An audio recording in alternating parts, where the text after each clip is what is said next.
If you see this, you know what time it is.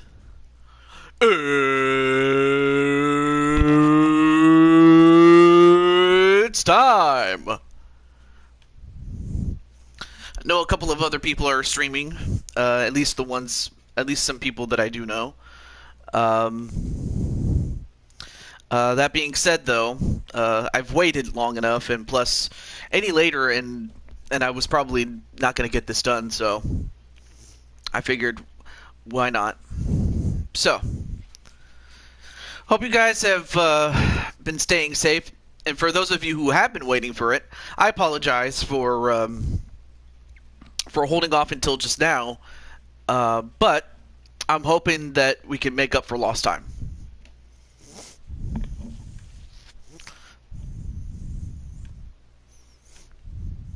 Okay.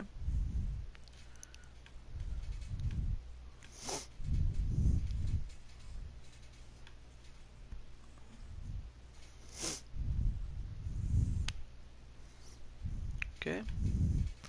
All right. Let me just get everything else set up here. But before I do, I mean, we have like, we do have 11 fights, and 4 of them are going to be title fights.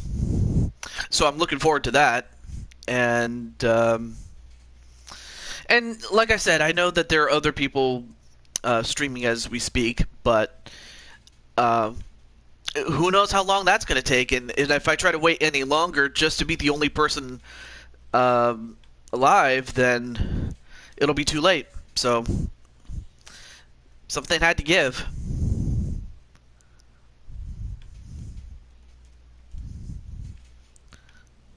Okay.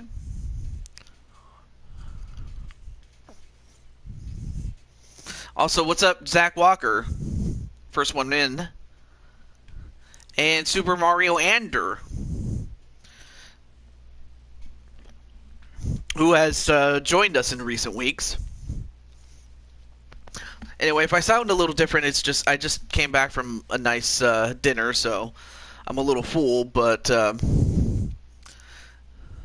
other than that, though, we'll get through it. And might have to get some water while I get a chance. But anyway, I hope you guys are doing good, man. I hope you guys are doing well. Across the pond. The reason it's called Across the Pond is because, well, I live in the United States, as you probably already know that. And across the pond is this next event. I labeled it as the British invasion, but it's going to be in London.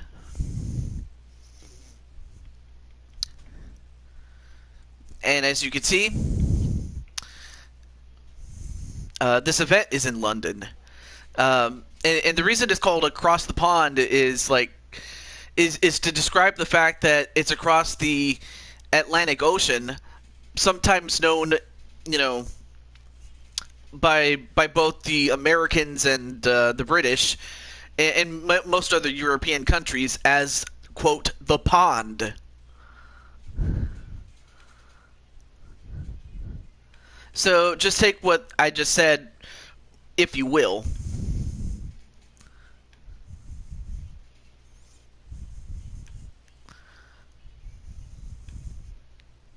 But yeah, that's what I mean by across the pond, really. And in fact, among the people that are going to be featured include Zach Walker, who's in this one right now. Ryan's Racing is a ripoff of Mario Kart. I always thought so too, but I mean, of course, the fact that I still don't know how a kid known as Ryan got so famous. I'm like, how is it that I didn't get famous when I was a kid? Can somebody explain that to me? Or was it just the fact that Ryan was such a special kid that myself when I was a kid, or Super Mario Ander, or Jordan Walker, or whoever else is going to be in the show, when they were kids, like, you're telling me they were not special enough? Are you kidding me? I don't know. That's just my little rant on it. I just don't understand how a little kid known as Ryan, got famous. I mean, you have me on that one. But even so, yeah, I kind of do look at it as a ripoff of Mario Kart. It's just a box with Ryan's face on it. And I'll leave it at that.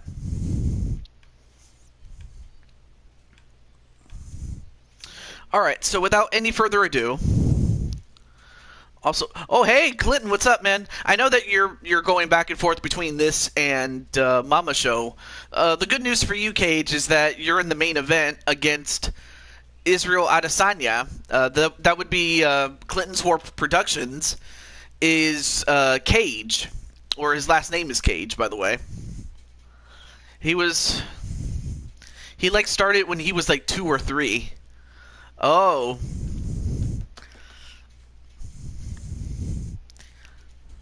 Still, I'm not sure how he was chosen among others. Anyway. Also, thank you so much, Tribal Princess, Ashley. I appreciate that, and also, let me check something out really quickly. But I'm just going to say thank you very much, Ashley. And also, Ashley has a great show of her own as well.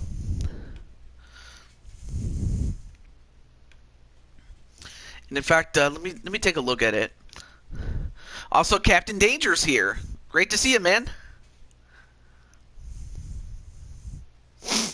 Excuse me.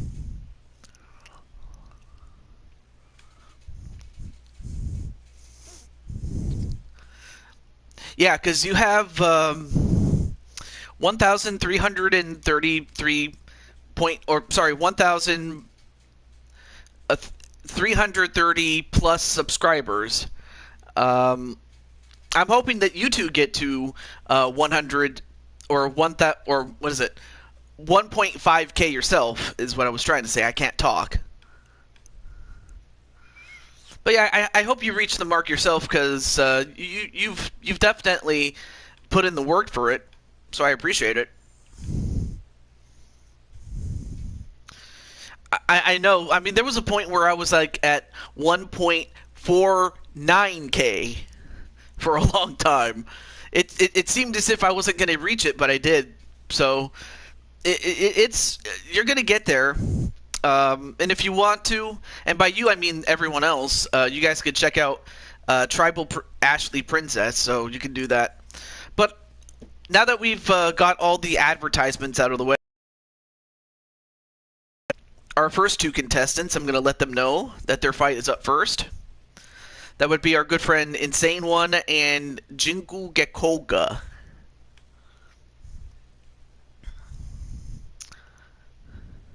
Also, hello, Walter Johnson. I don't play Roblox, but I know some people who do. But I would like to add you, Mr.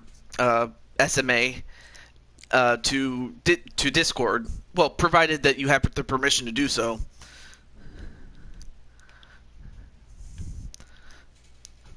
But, I mean, of course, there's other games, too, so don't worry, my friend.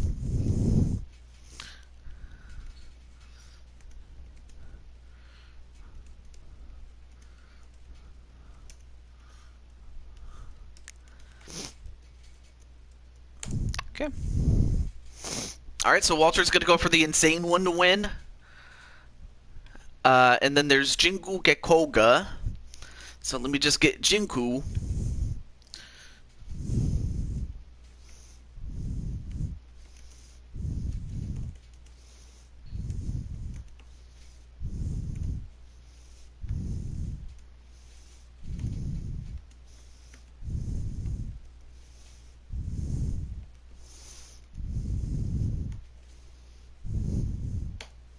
Okay. I don't have Discord permission. Oh. Well, once you do, let me know, and I will give you the link to my server. So when you do have it, I will be more than happy to add you. I'm gonna tell you that right now. Also, hello to Ariane Jones, or AJ. Sometimes I'll call her AJ, or Pancake Jones, or the Pancake Cowgirl. So there's that. So yes, you do have a fight against the ex-champion, Danger.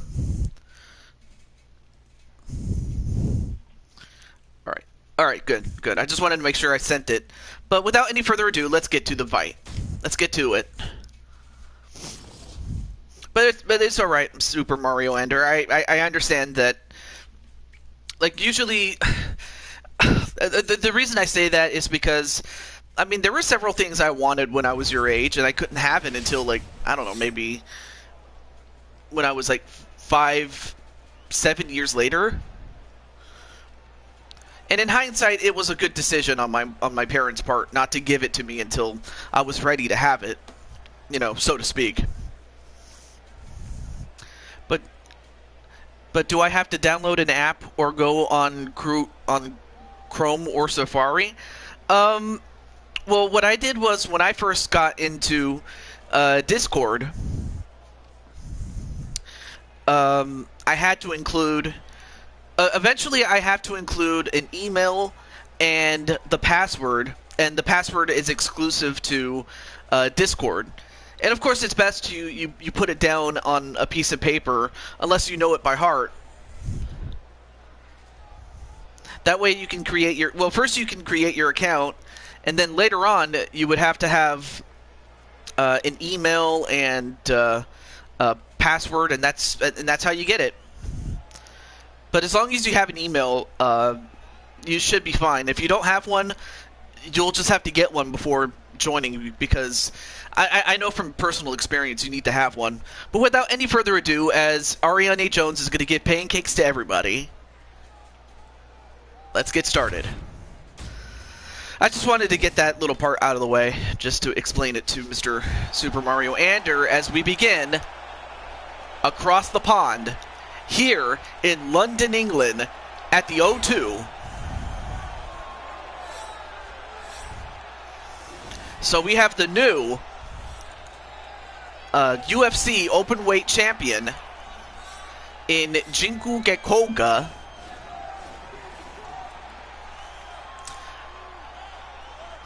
Calls himself the Star Man, in reference to the fact that he feels he's a star man.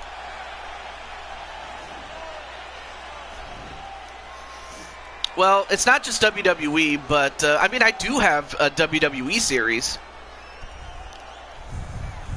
Let's see. Got to mute for a minute, still watching. Oh, not a problem. You draw a brood edge vampire today. Huh?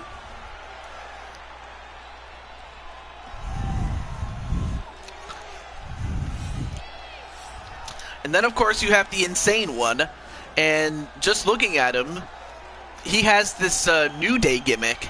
Like, he has colorful hair. He's got unicorns on both his... Well, he has a unicorn on his shirt and a bunch of stars and ice cream and all sorts of happy stuff that you would associate with the New Day. I mean, yeah, he's got the New Day gimmick down. I'll give him that. So Insane One is younger... And while they have the same height and reach, Jinku edges him out in weight by 5 pounds. So we'll see what happens. Ladies and gentlemen, this fight is 3 rounds in the UFC heavyweight division. Introducing first, fighting out of the blue corner. This man is a kickboxer, making his professional debut here tonight.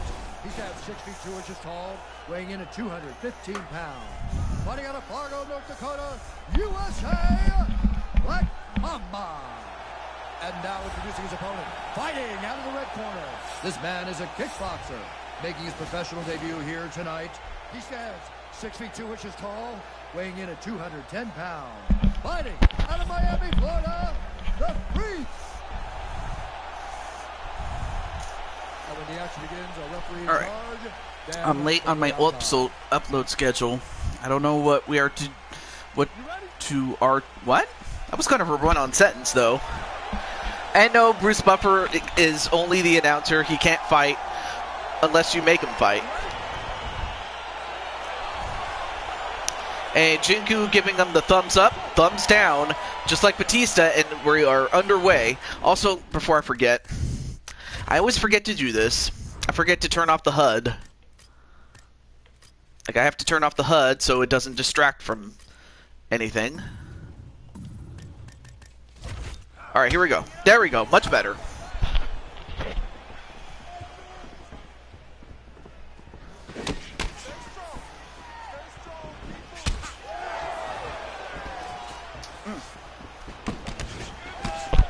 Sorry. Had something in my mouth that much better. I don't know what to make today, I meant. Well, I'm pretty sure you'll think of something. But right now, Jinku and Insane One. So far, Jinku getting the better of the exchanges at first on the feet. But yeah, there is some similarity when it comes to like WWE or the video games rather. But there's just some things you can't do in a UFC fight that you can in a WWE fight. No, I understand that, Mr. Clinton. I know you can't really pick one on the hop. Anyway, nice kick to take down Jinku.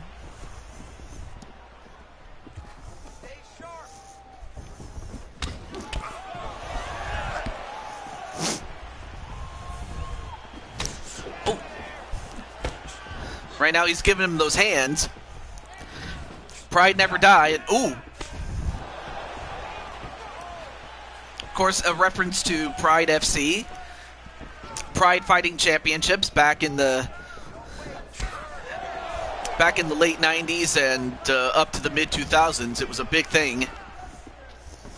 Yeah, they really should, add that as a thing.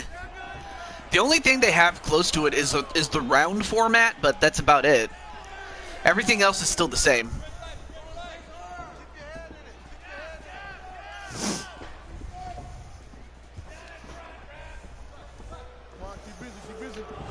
So far, neither guy is just throwing punches. I mean, they're just standing and looking at each other, just doing some dancing. There we go. Nice clinch work by both men. But anyway, I may as well mention really quickly that the next stream I will be doing is Jackbox Party Pack 3. And it's going to be scheduled for, I'm going to go for Sunday. After I get back from service at church. So yeah, this Sunday I will be doing some Jackbox, so be on the lookout for that. But right now, both guys have not thrown too many strikes between the two of them. Do you know Carson Ibarra? I don't think so. And if I have, I don't really, and even if I did hear about it, I don't know her that well, or him. So I can't say I have. Anyway, nice counter-punching there by Jinku. Ibarra, no, I have not heard of her. I have not heard of Ibarra.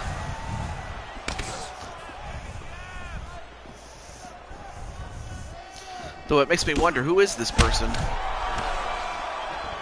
Although right now, Jinku's starting to, lay the smackdown onto Insane One.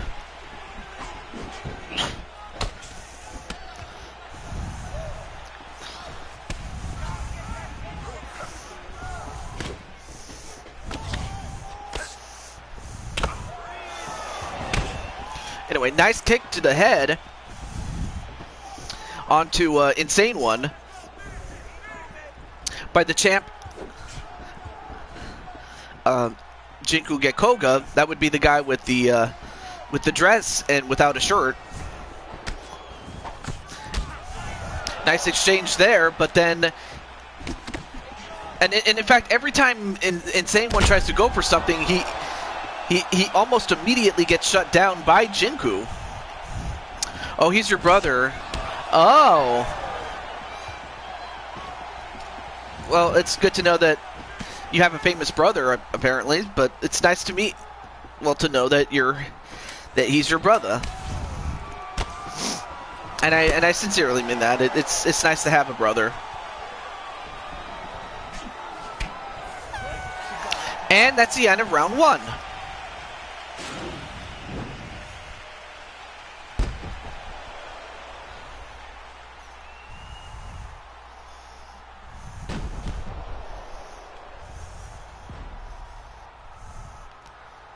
Ibarra music, although I don't think that's the same thing as, yeah, it's a different Ibarra.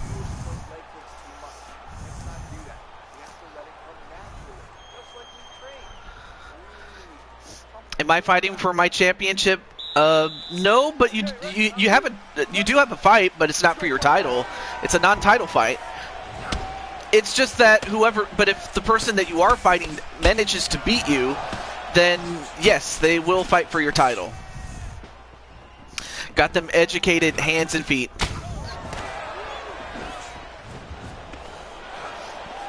He's not famous, but he has 47 subs. Okay, that makes sense. But it's great to see Feck.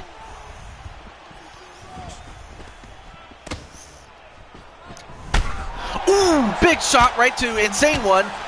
Now going to try to finish him up, but Insane One showing us how much of an iron chin that he has.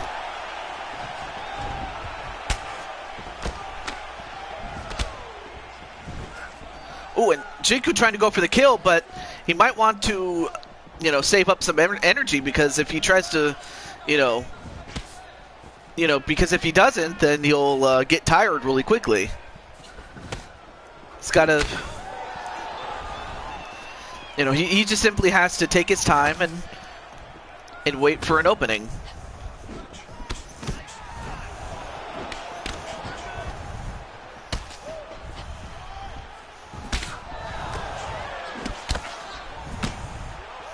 Oh, there he is. I found him. So you do have a brother. It's awesome.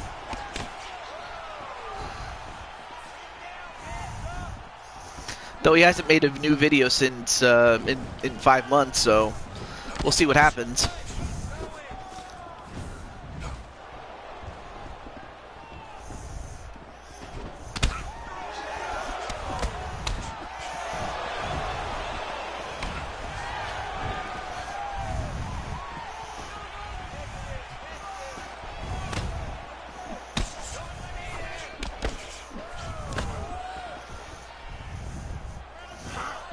Alright, there we go.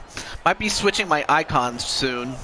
Not that I found anything wrong with it, honestly. Anyway, I was just looking at, I had a message come my way, and I was looking at Super Mario Andrew's brother, so there we go. Back to the fight, though, as Jinku gets knocked down.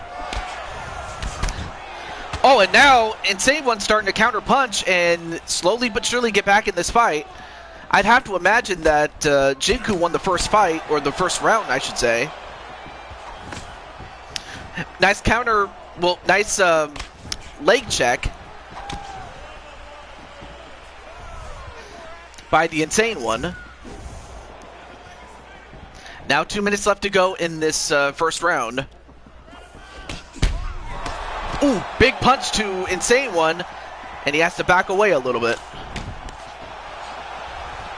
I mean, a victory for Insane One would put him right in the conversation of top contenders for Jinku to defend the title against. Oh, and a big kick right to the side of the face. And Jinku is in trouble. And a nice knee onto the gut.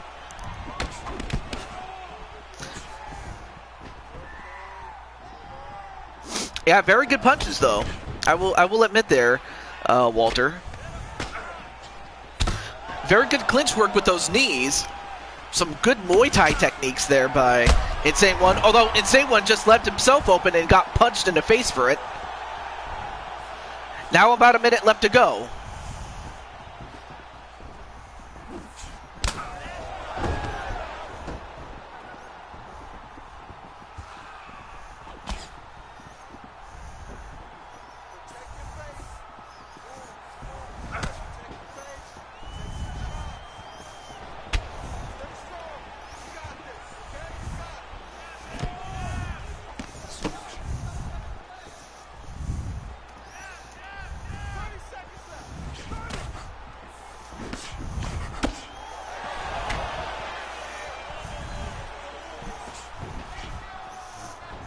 Oh wait, you subbed to him. Thanks. Yeah, I did. I subbed to him.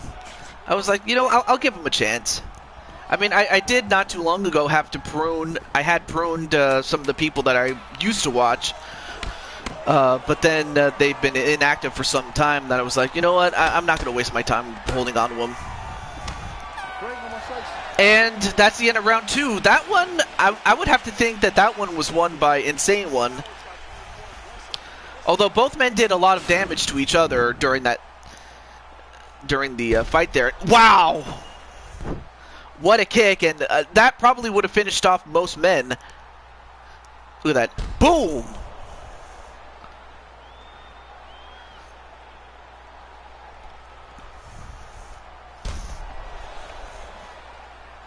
Knocked him down twice to his 1.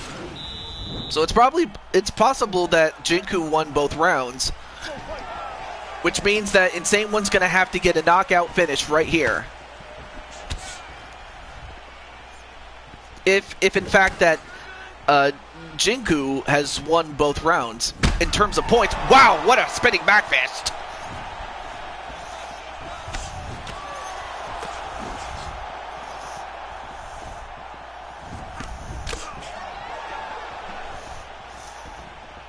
All right.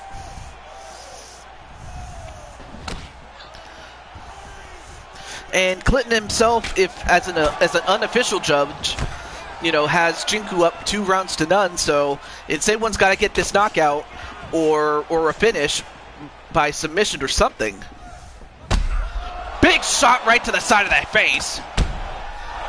And down goes the Insane One. And Insane One, yeah. Now Jinku going to try to finish him. Oh, but cannot do it. But now both men are on the ground for the first time. So far this fight has been standing up. Anyway, now into a half guard is Jinku on top. So far Insane One hitting him with a couple of shots to the side of the head. Even one on the ground. Now tries to get up from behind him.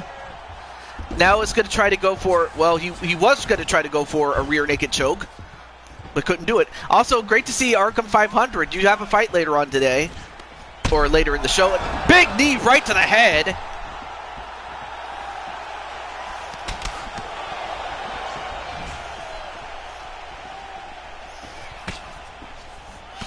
So far, Jinku has had a much tougher time against Insane One than he did against Brock Lesnar.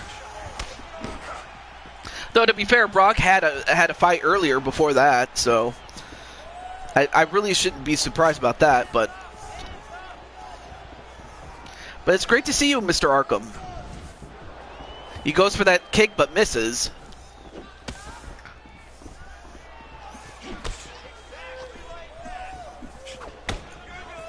Anyway, nice counter punch there and a kick to the body. But Insane One's got to go for something. Anyway, nice block on that high kick. And a knockdown. And has him leaning up against the cage, but he gets up really quickly.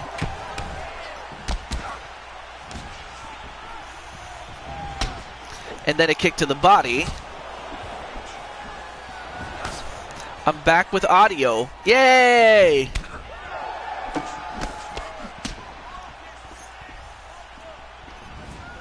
Ooh! Oh boy! Had that kick connected, that probably would have knocked him out.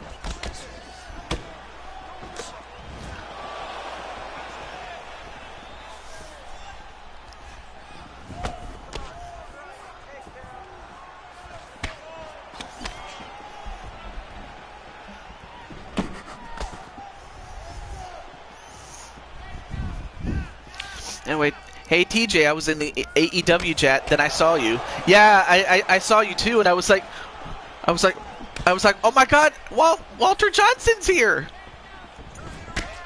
So I mean, yeah, because I saw you there. Also, wait, is this another channel of yours, Super Mario Ander? Is this another one of your channels? but it's nice to meet Super Luigi. Anyway, grabs the leg. Oh, it is. Alright, so this is another account. Both guys going back and forth, but whoa! That big kick almost hit him. But yeah, I could totally see the cowgirl, the pancake cowgirl, beating up people in this ring. I could totally see it. Right now, 25 seconds is all that takes. Spinning back kick. And it will not go to the bell because that's the end of the insane one.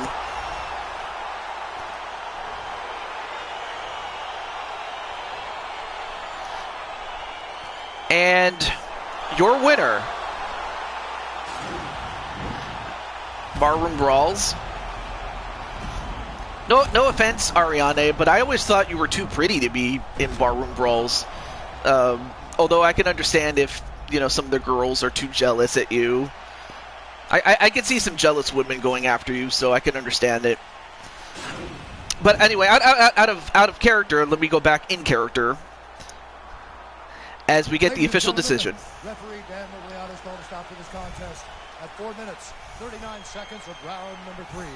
Declaring the winner by knockout, Black Mamba. All right, so with the win, Jinku improves to 7-6, and Insane One with the loss goes to 7-6 as well. So they both have identical records. I went with friends to them, as I don't drink myself. No, you don't.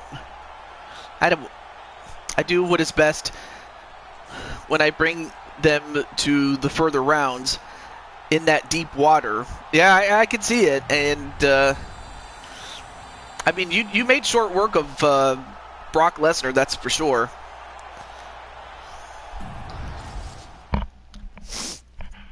Incredible. Sisters, what? It's a meme. Anyway. Alright, let's get back in there. GG's to Jinku, yeah. Wait, let me go back to what you said. I missed it.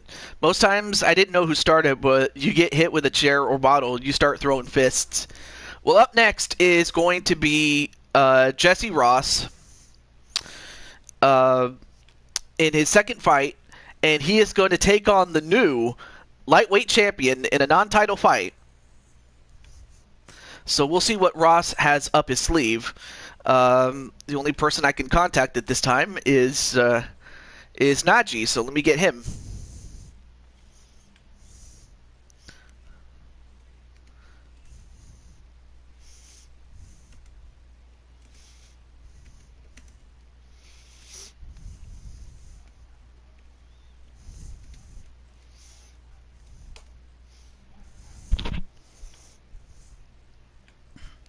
Okay. So with that said, James Charles. I had to look at the chat in the.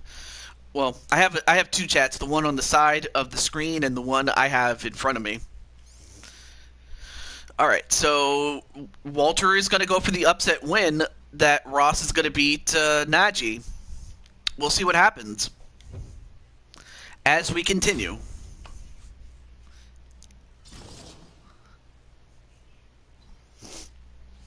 But yes, I'm very proud of you, champ. I'm very proud of Jinku as he thwarts a potential challenger to his crown. I mean, like I said, the next time he gets to defend that title, does Jinku, it will be at the next Super Show, and it will be against Captain Danger. Literally on one of my YouTube shorts, I did Coco Melon.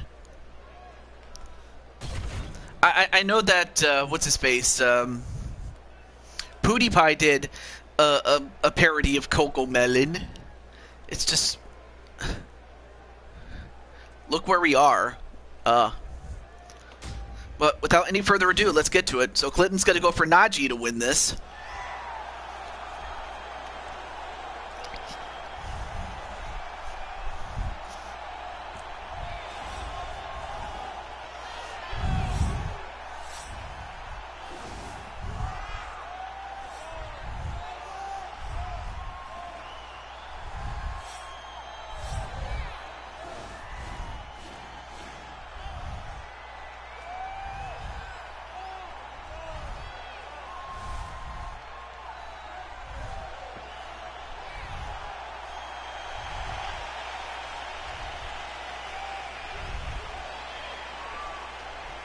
So there you have the UFC lightweight champion, Naji. And now the challenger.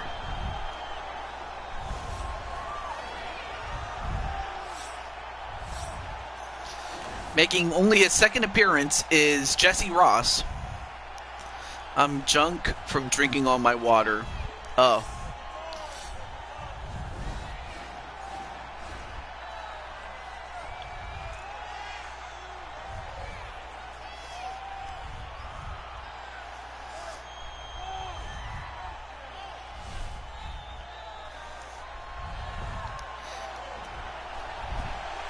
And of course he comes in with the gi and the ninja gear. So Naji is younger by 10 years. He's also got the height and the reach, but the weight goes to Jesse Ross. So here's Bruce Buffer with the announcement.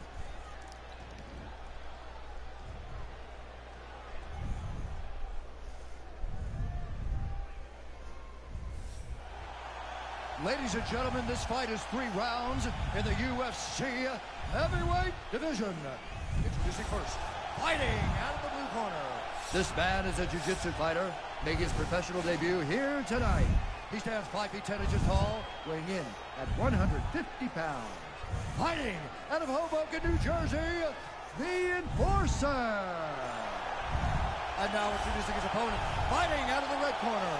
This man is a kickboxer, making his professional debut here tonight. He stands 5 feet 6 inches tall, weighing in at 169 pounds. Fighting out of Las Vegas, Nevada, USA, the Professional. And when the action begins, our referee in charge, Herb Dean. This unicorn puke stained head is now on the sniper's mantle. I'm the one heading into the Super Show with the momentum, and I'll head out of it with my title at his head.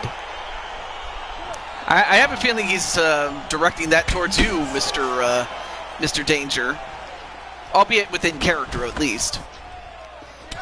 Not for real, but still, it is within character of Jinku Gekoga. But now we get to this fight. So, we don't know much about Ross, but we will see what he can do.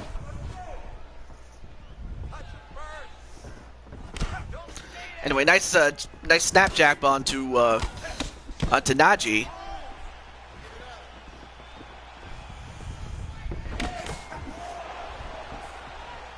And one thing, if you're Ross, you want to keep the fight standing up and try to knock him out. But if you're Naji, you want to get him to the ground and try to finish him down there.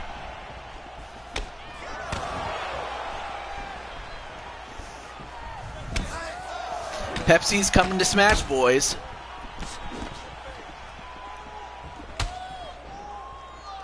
Wait. Pepsi? Like the soda Pepsi?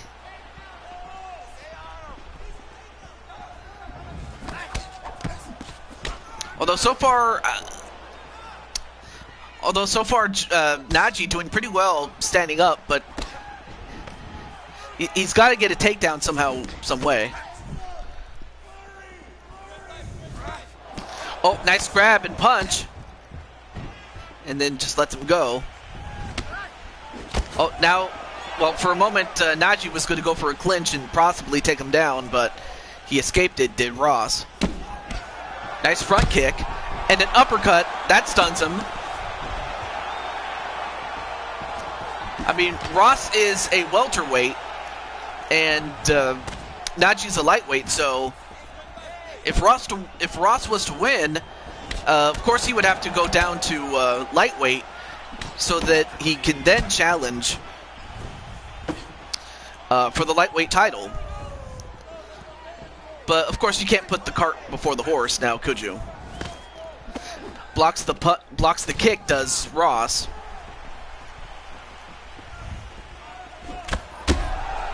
Ooh, nice left cross onto Firefox.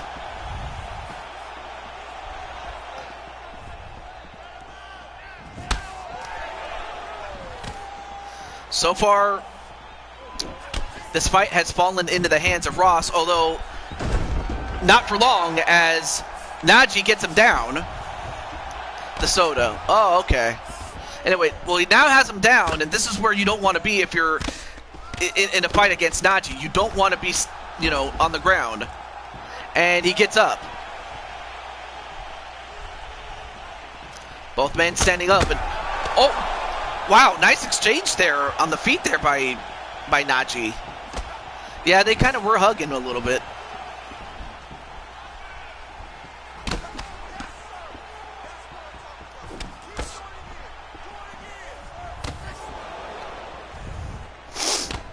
And now grabbing Ross and Super Mario Ander? No. Just no. Of course the moderators could see it, but most everyone else isn't. But yeah, I would advise not saying that.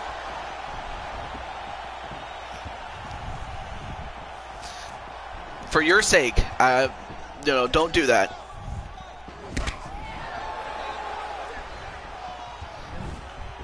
I mean, it may look it, but it's not it. I'll give you that, but that's about it. Anyway, a minute left to go.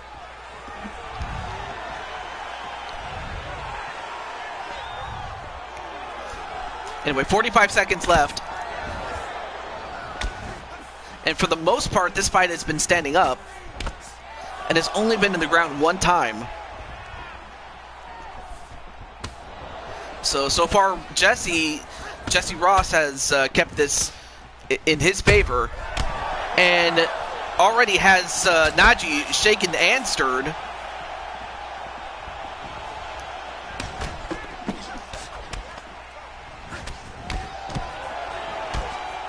Oh, and then take down, but Naji was unable to capitalize on it. But not a lot of time in this first round, though.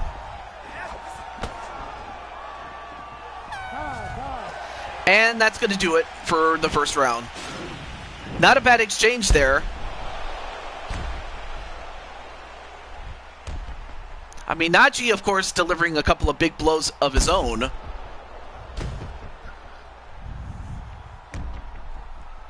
Yes, he is doing well, is Ross.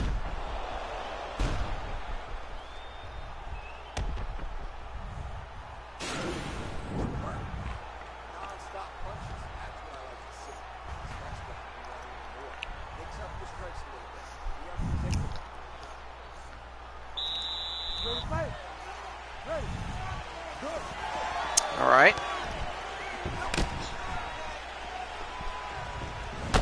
Oh, big punch there.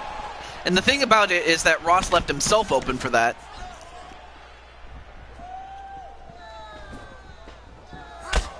And a big boot onto Firefox.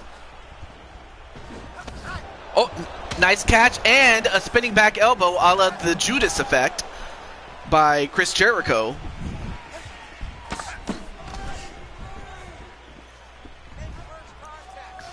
And Naji trying a lot of moves, but not hitting them. Both guys are missing.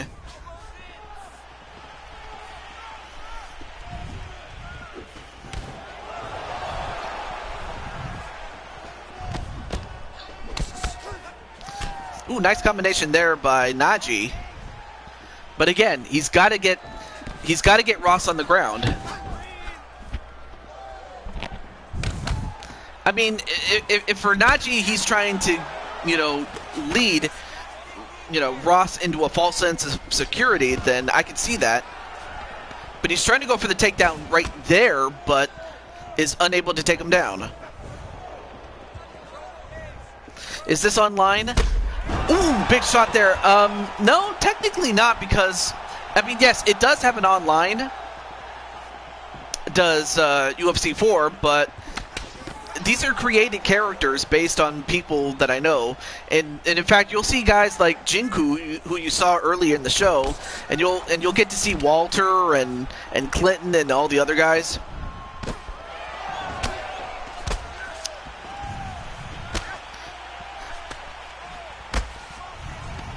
But it is offline at this time. And the computer is playing it, not me. Because if I was playing it, it would just be rigged, and I don't want to do that. Well, for the most part, though.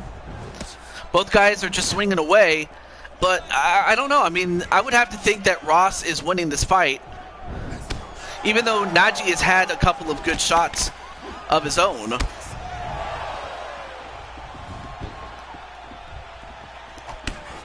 But Ross, I would have to think that Ross has been the more effective striker.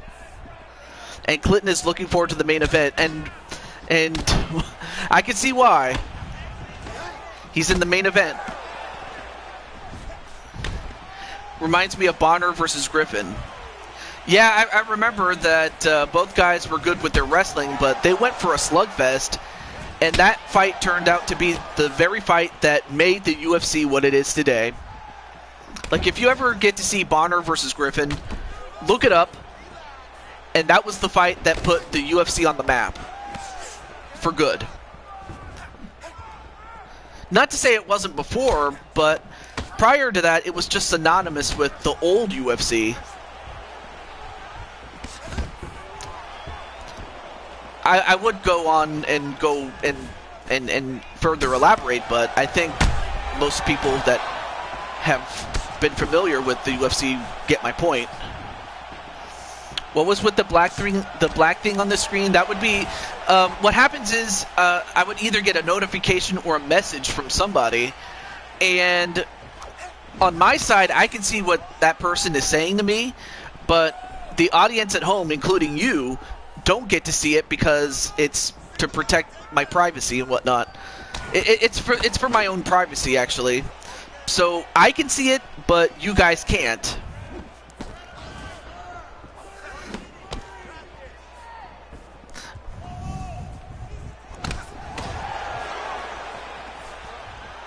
Anyway, 50 seconds left to go.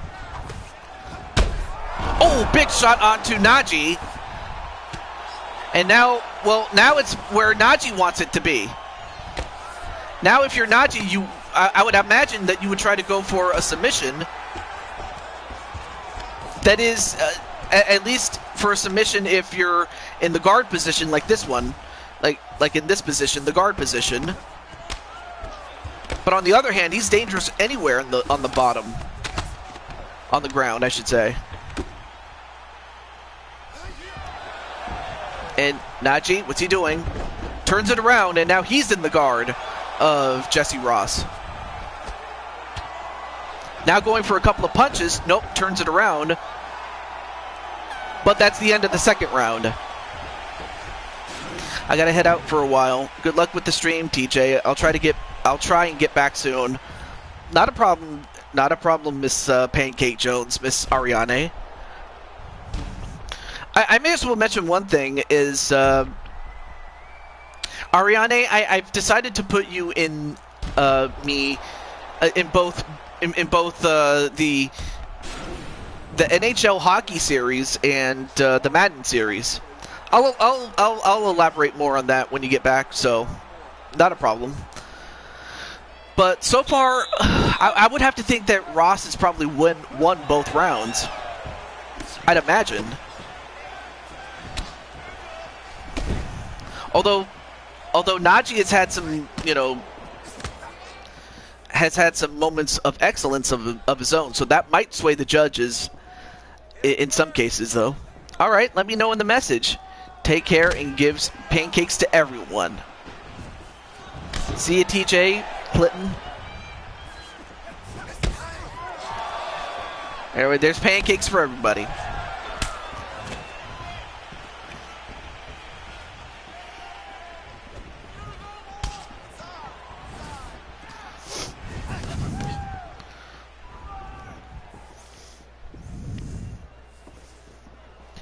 Total strikes percentage is at 38 for Naji, so that's not a good percentage. I mean, it's okay, but it's not, like, downright terrible. Oh! Nice spinning back kick. And Jesse going to try to go for the finish. Oh, but for some reason, Naji wants to stand it up. I don't think this is a good idea if you're Naji. Oh, now he goes for the takedown, realizing his mistake.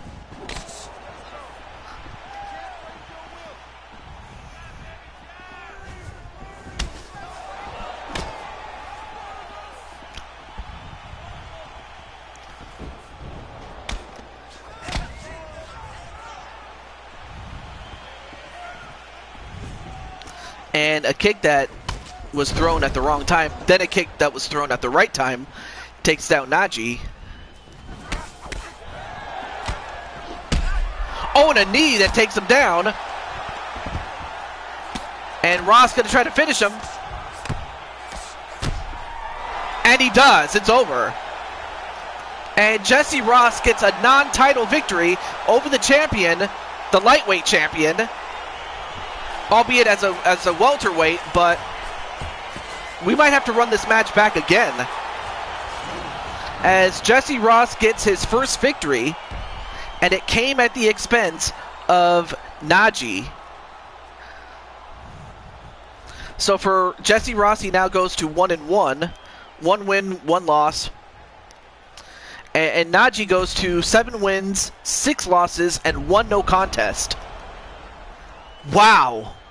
What a knockout by Jesse Ross. Well, Walter called it. He said he was going to win. Referee Herb Dean's called a stop to this contest at 1 minute, 58 seconds of the 3rd round. Declaring the winner by knockout, the professional. Yeah, great fight indeed. That's another 3rd round finish.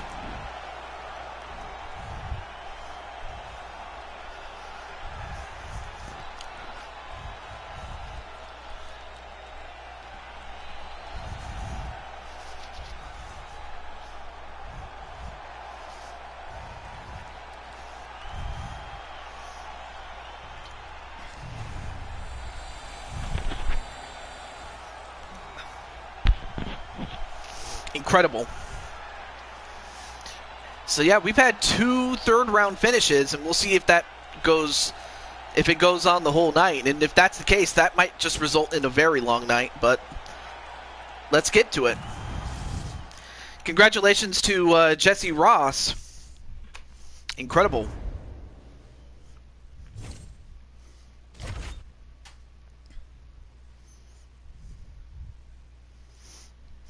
Oh, no, I don't have Friday Night Funkin'. I know that you were kind of being careful though, but no, I don't have that game. I don't have that game, so and even if I wanted to play it, I don't have it. So there's that. Well, up next is going to be Jordan Walker, who we saw early in the chat. Hopefully, he's still in the chat as we speak, and Cole Wesson, the new light heavyweight champion. So let me just get Cole.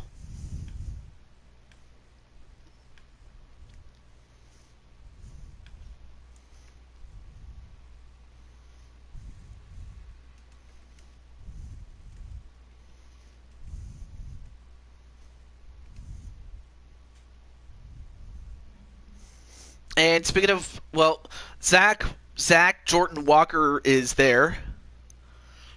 It's a laptop game for free. Oh. Well, even so, I mean, I might play it, but probably not. But I'm pretty sure there's other people that I'm certain there are more people that will play it.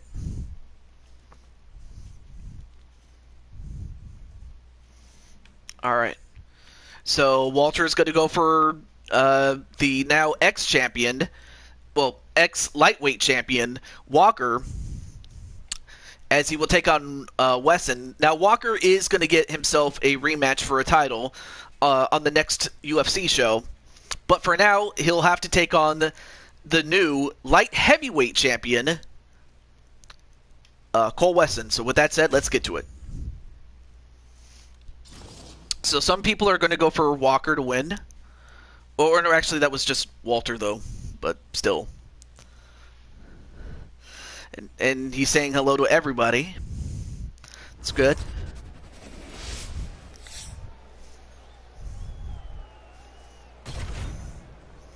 All right, let's get to it. And Captain Danger is going to go for Walker to win.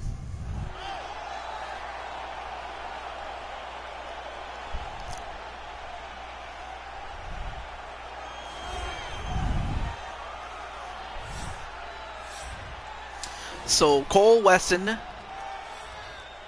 the new light heavyweight champion, is coming into this fight at 7 wins and 3 losses. And, well, I will tell you that the 3 people that he lost to are the top of the best, so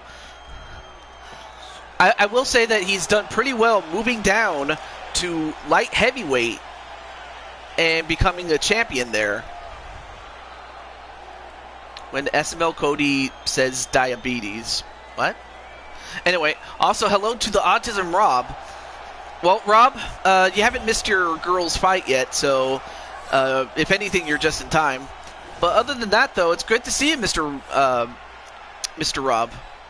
Or rather, Rob, I should say. Also, this is another guy that you guys can check out, the Autism Rob. TRC Media.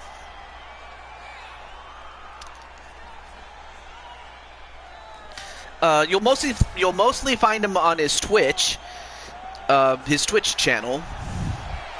So if you're interested, just go to his YouTube channel, and eventually you'll find in his channel link, you'll find the link to his Twitch. So there you go.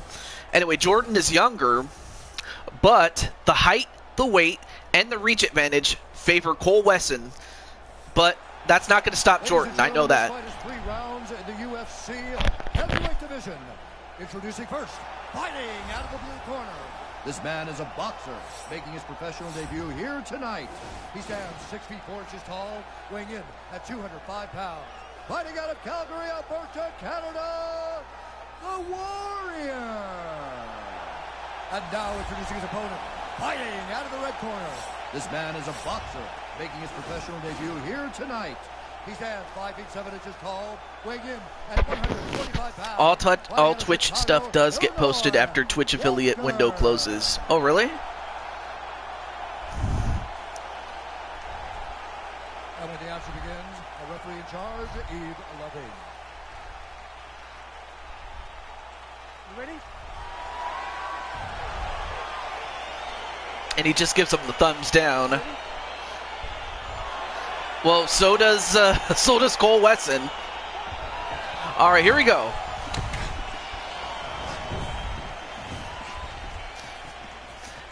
Anyway, Walker going up to the giant Wesson. Both guys can throw hands. Walker's going to have to use the speed, and Wesson's going to have to use his power. But then that was kind of an example of, well, Walker is too short to be kicked in the head. Well, as in what Wesson was going for a high kick, but then has to know that Walker is fairly short, so that high kick did not do him any good. That was just a classic example of Walker actually benefiting from being short.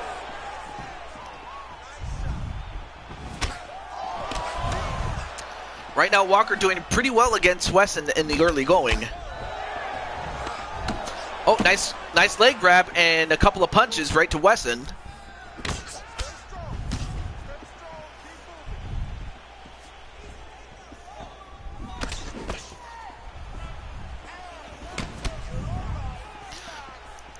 Nice exchange by both men.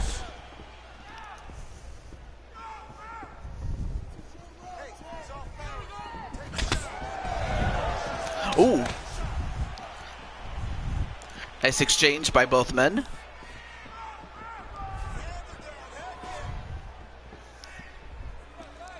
And of course, Walker knowing full well that if his best approach is to hit and run.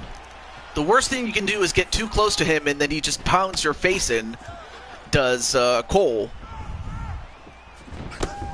And for Cole, the object is to try to get close enough so you can do it.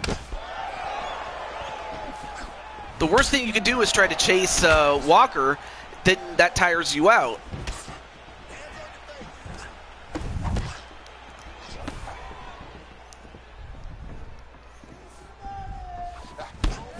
Oh, nice timing of that punch. Now grabbing his leg and starting to punch him.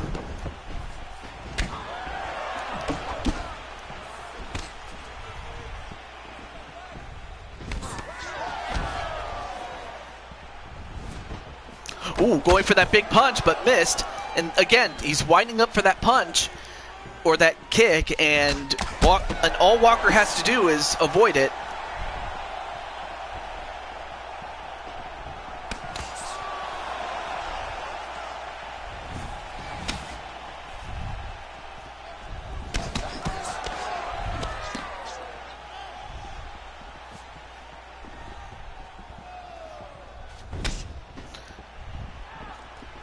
Both guys have done a number of punches and kicks.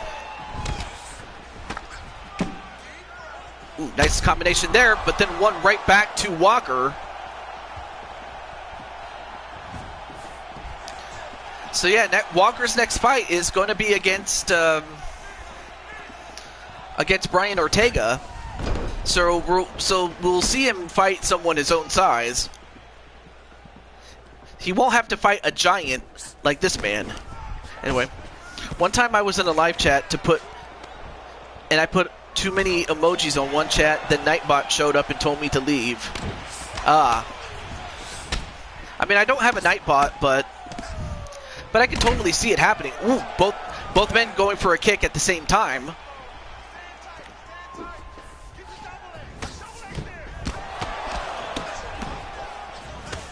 Also, well, the man is back. Who's the man? Oh, Becky Lynch, I forgot.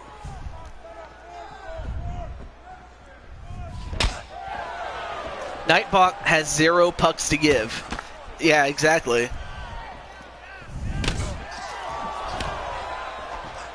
Oh, now grabbed by Cole, and last thing you want to do is get into a clinch fight. Anyway, nice timing of that Superman punch. Yeah, his next best bet is to try to get him to the ground and maybe even finish the fight down there. Or go for a couple of shots to the breadbasket. That helps.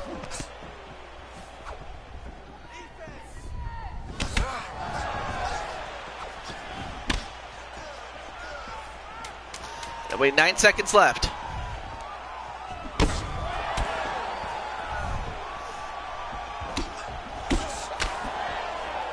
And we're going to go to a round 2. That was not a bad first round by both men. Look at this. Boom. Of course, that's what he has to contend with, does Jordan Walker. He has to contend with that type of power. And there's Captain Danger's overall record in UFC.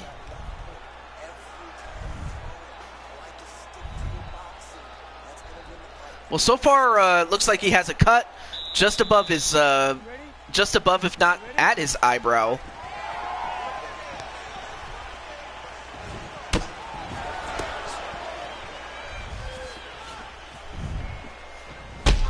Ooh, big shot, and he hits it.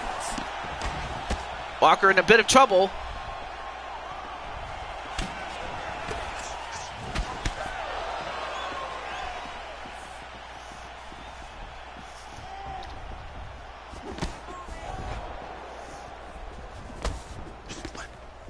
I mean, the only other thing that Walker could do is hope that Wesson tires out. And if that's the case, then Walker could just simply lay the smackdown on him.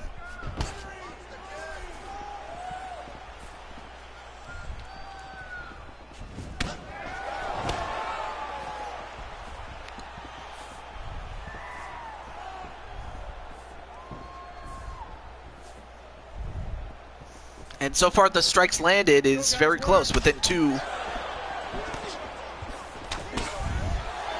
And each time that that Cole goes for a clinch, all right, now Walker gets a clinch of his own and actually did pretty well with that. And then a kick right to the body, and then a kick of his own missed.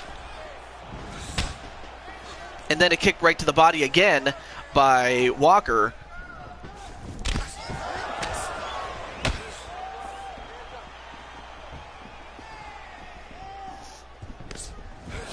Oh, misses that big kick. And misses a couple of other punches, does Cole, but he also gives chase with grabbing the leg.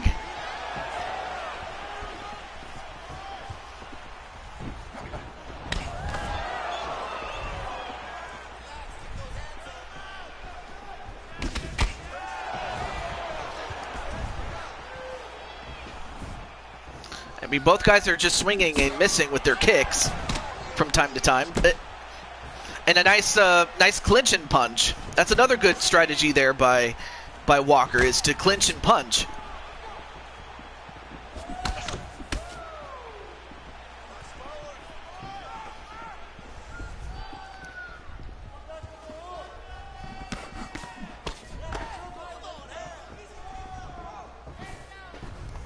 Anyway, now grabs him by the head, and I will say this: Walker's doing pretty well with blocking the punches and intercepting kicks.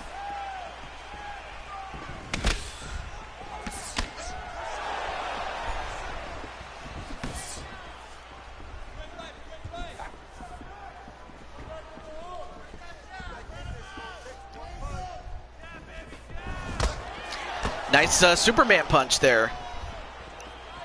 Again, so far, he's keeping the fight close. That's what you want if you're Jordan Walker.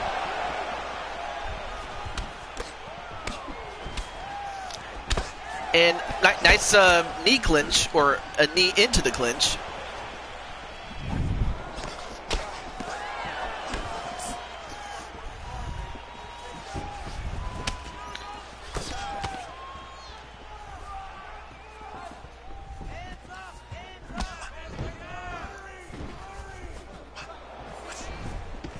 Oh, nice leg grab there.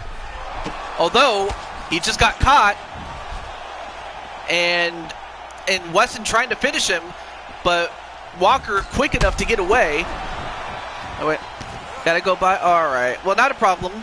Thank you for stopping by, Mr. Ander, Super Mario Ander.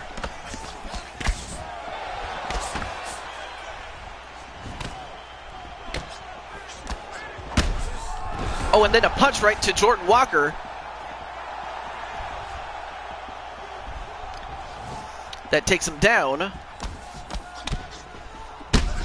Oh, and down goes Wesson, and now both men are down. Oh, but Wesson realizing he can't stay down there forever, otherwise he might just get teed off on the ground. And then Walker gets knocked down again.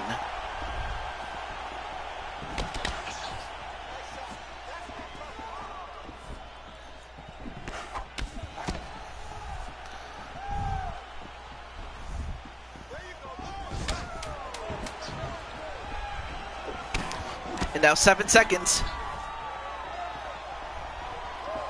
3, 2, 1.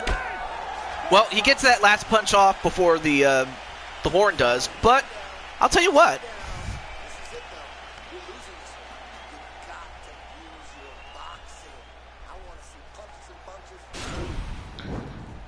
I mean, both guys have done pretty well, but I would have to think that Cole might have won that fight, though.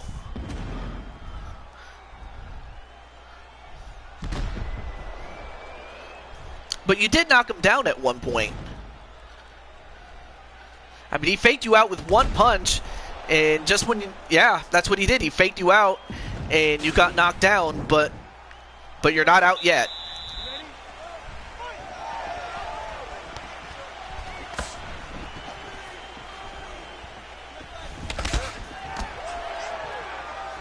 All right, one final round. Let's see if Wesson, I mean, Wesson is trying to go for the kill, but each time that he does, Walker finds a way to escape.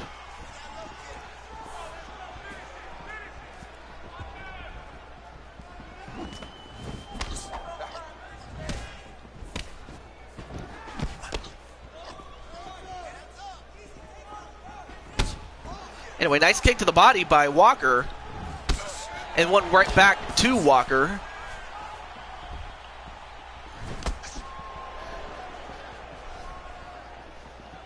So far, Wesson has thrown 51 punches. Ooh, big shot right to Walker.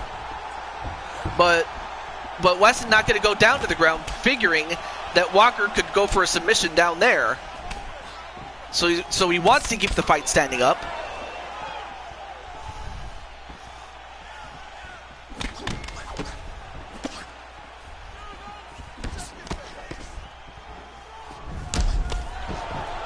Uh-oh. Of course, now he's starting to limp, so he's not able to run away quick enough.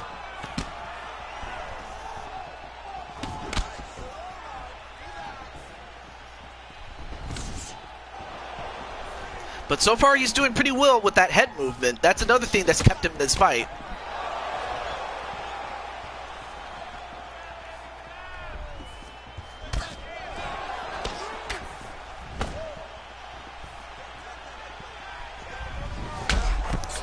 Oh, and another kick to the body, or the leg, rather. Oh, what a shot to the head. But he got up, though.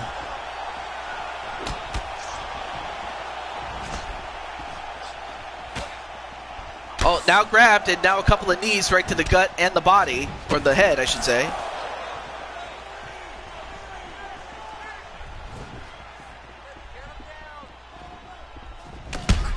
Boom! And that's going to put him to sleep. But he has nothing to be ashamed of. He lost to the light heavyweight champion. But the next time you see Zach Walker, you'll be taking on someone. He'll be taking on somebody his own size. And whoa! Wait a minute. Since when can Cole Wesson do moves like that? Boom!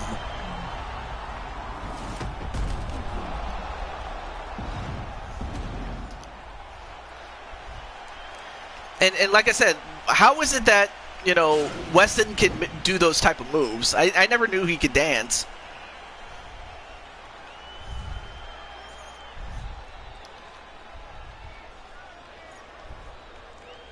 Ladies and gentlemen, referee Yves Levine has called a stop to this contest. But like I said, 2 minutes, 19 seconds Walker, the you still have your title match against the. Oh yes, I said bantamweight. I meant to say featherweight champion Brian Ortega. So, like I said, you'll be taking on somebody your own size, so you won't have to worry about a giant like Cole Wesson for a while. Outside of non-title matches, of course, which is what this was. But Walker has nothing to be ashamed of. But like the old saying goes, he will be back.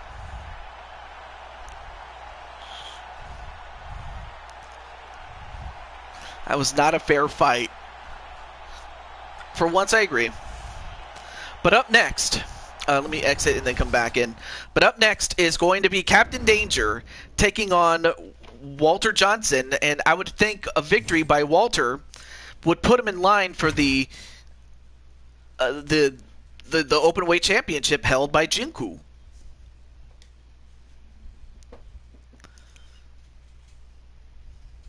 And then, of course, after that, we have McQueen and Morgan. But like I said, well, actually, I've already said it. I don't need to say it again. All right, so Captain Danger is going to go for himself naturally, and I think Walter's still in the chat, I believe. If I'm not mistaken, but yeah, Walter, it's time for you, my friend. It's time, buddy.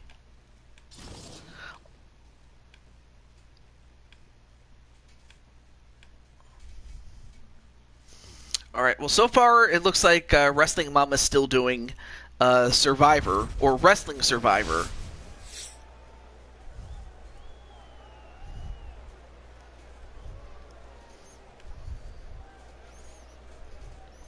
All right. So wait, where's Walter? Walter?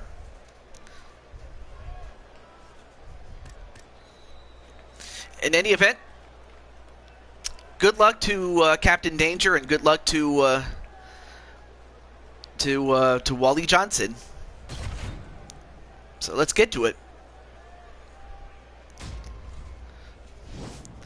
So while Captain does have the title rematch for the Openweight Championship in 2 UFC shows' time, I believe that a victory by Walter Johnson, this man right here, would put him in the conversation for the title match. Then it would become a 3-person race to the championship.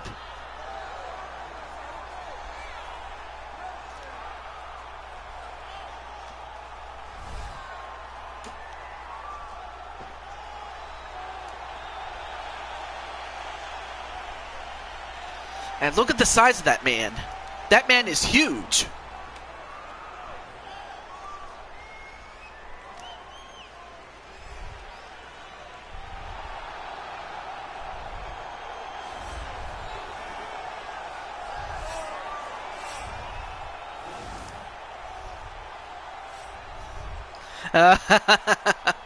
I'm also watching a little bit of Survivor on Wrestling Mama's show, and I just noticed that Ladybug is in there.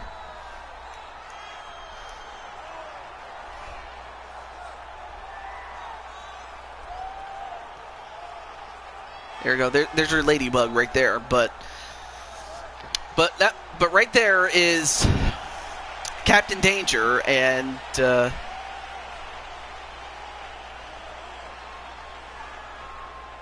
mean, look at that man. I mean, he has an epic beard and everything, man. I'm telling you one thing. He is younger than Walter, and although, as well as, and the fact that he also has the weight advantage, but the height and the reach go to Walter. And Walter, I'd have to imagine Walter's going to go for himself. Ladies and gentlemen, this fight is 3 rounds in the UFC heavyweight division. Introducing first, fighting out of the blue corner. This man is a boxer, making his professional debut here tonight. He stands 6 feet 3 inches tall, weighing in at 215 pounds. Fighting out of Atlanta, Georgia, Johnson! And now introducing his opponent, fighting out of the red corner. This man is a wrestler, making his professional debut here tonight. He stands 5 feet 10 inches tall, weighing in at 245 pounds. Fighting out of Orlando, Florida, Juggernaut. And when the action begins, our referee in charge of the Octagon, Dan Bergliata. You ready?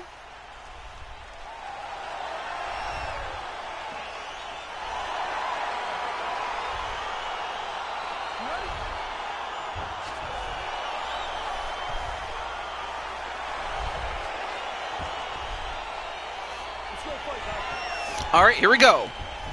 Fight underway. Good luck, Captain. Respect SWO. Yep. And Walter just trading kicks, but with both men. I mean, and the thing is, Walter is a boxer, and Captain Danger is a wrestler. But so far, Danger showing us he's pretty dangerous with those hands too. But so is Johnson. He comes right back. If you're Walter, you want to keep the fight standing up, and if you're Danger, you want to wrestle him to the ground and control him, get a submission, if not ground and pound on him. So that's the strategy for both men, for each man, I should say. Ooh, going for that big kick, but missed. I mean, Johnson coming off a big victory against JT Price.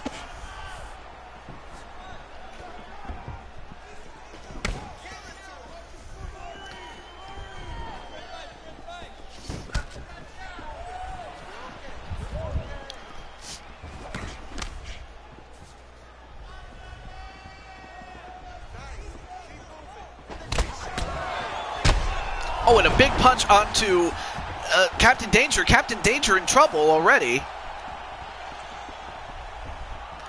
I mean, of course, last time he fought Walter Johnson and used his wrestling to get the win.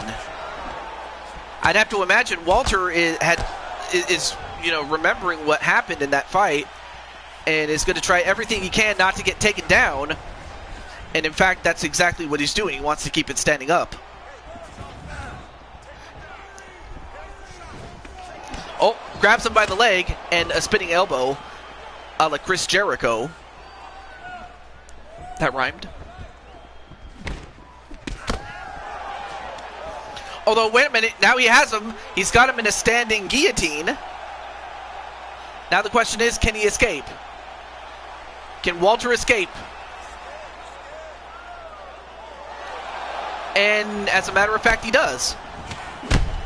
Oh, and down goes Danger again.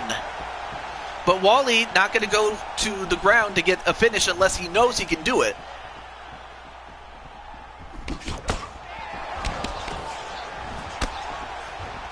But for the moment, I thought Danger was going to get that, but Wally had enough in the tank to get out of it.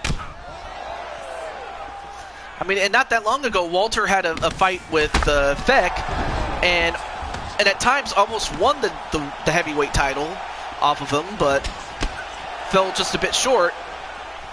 But now he's going up against the ex-champion, and we'll see if he would have fared better if it was for the title.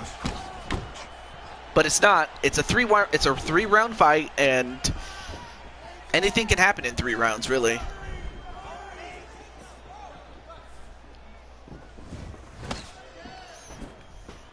All right, let me see how Ladybug's about to fight. Oh, and down goes Danger again. Danger is just that, in danger. I mean, he's going to have to come up with a different strategy because right now what he's doing is not working.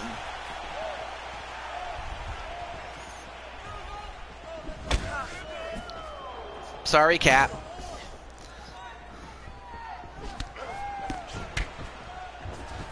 Oh, now going for a takedown, but Wally, knowing full well,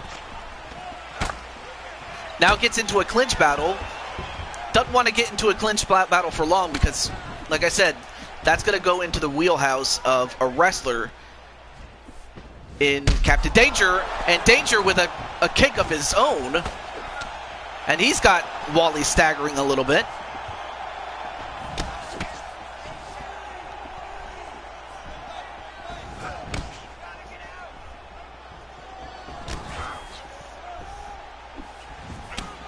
And then a kick to the side of the leg.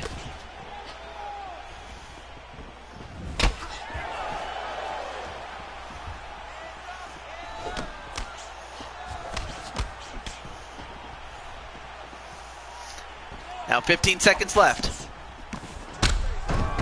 And, well, make that 14 seconds and done because Walter Johnson has just beaten the former open weight champion in the rematch. Like I said, Walter lost to him in the first fight that they had, and Walter gets the win in the rematch.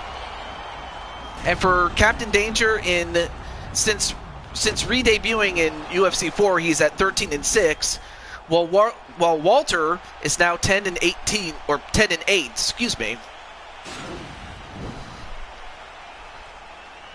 Ladies and gentlemen, referee Dan Mergliata has called a stop to this contest at 4 minutes, 46 seconds. Of the we might see a trilogy. We very well could. Well, Captain Danger still gets the title fight, but Walter Johnson's not going to be far behind to get the title shot of whoever wins that fight between Danger and Jinku. Though so much can happen between now and 2 shows from now.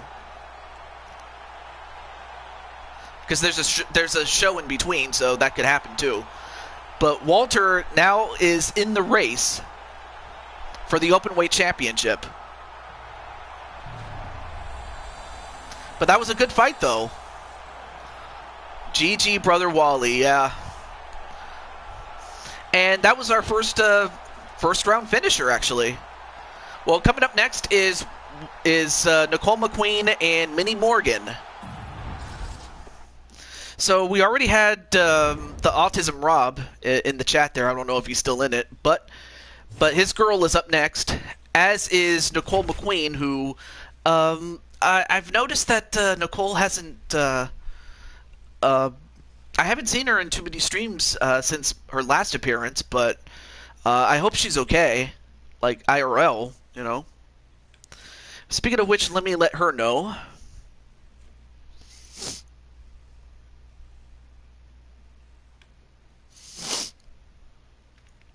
Let me just get Miss McHale.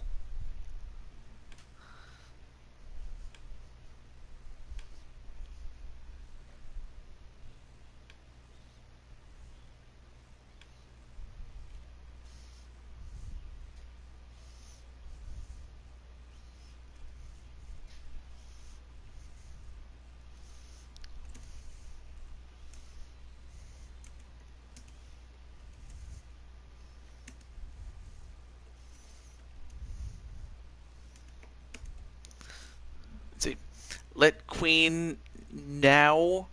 Oh, yeah, I can let I'll let Miss McQueen, or not McQueen, Nightmare Queen know. I just know that I think Survivor's over, if not close to being over, on their end. But we'll see how this match goes. Not a problem.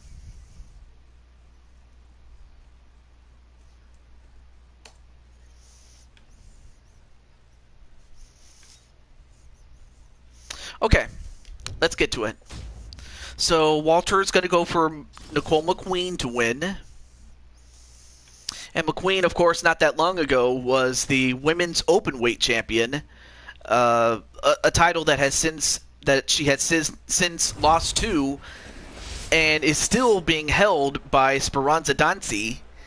Would love to get another shot at that title, but for the moment, it's going to be her and Minnie Morgan. So let's get to it.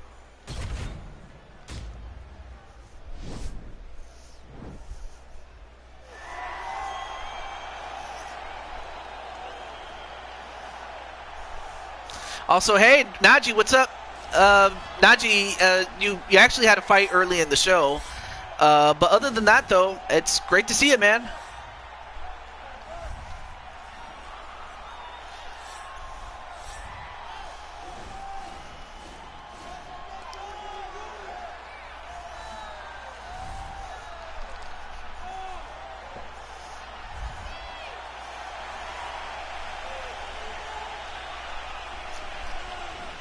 I did? Oh, crap.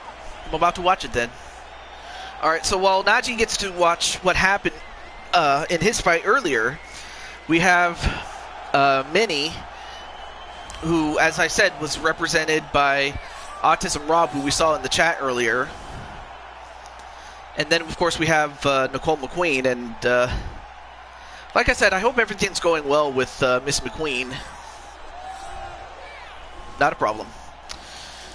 So, as we all know, Nicole is, I should mention that Nicole is 15 wins and 17 losses. She has, among active competitors, she has the third most wins over anybody, with Nightmare Queen and King Feck with more wins than she.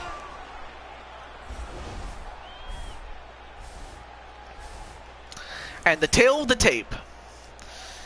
Minnie Morgan is younger, but Nicole has the height, the weight, and the reach advantage. Ladies and gentlemen, this fight is 3 rounds in the UFC Featherweight division. Introducing first, fighting out of the blue corner. This woman is a kickboxer, making her professional debut here tonight. She stands 5 feet 3 inches tall, weighing in at 131 pounds. Fighting out of Fort Worth, Texas, Morgan. Awesome. Introducing her opponent, fighting out of the red corner.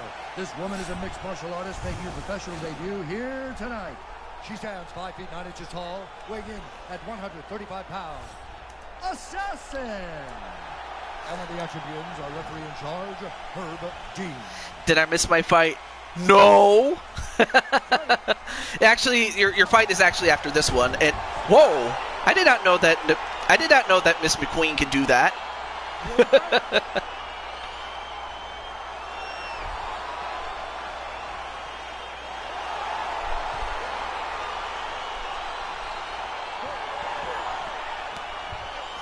And everyone's saying hello to Sister Kelly. Oh, the show's over. Okay. So no, we had a couple of third-round fights, which, you know, made the show longer than it otherwise would be if, you know, most of the fights lasted 1 round. But it's good to see you, Miss Crushing Kelly. And of course, we have 2 women that have recently been on a losing streak. Both of them have. And like the old saying goes, something's got to give. Although I think the better expression would be something's got to take.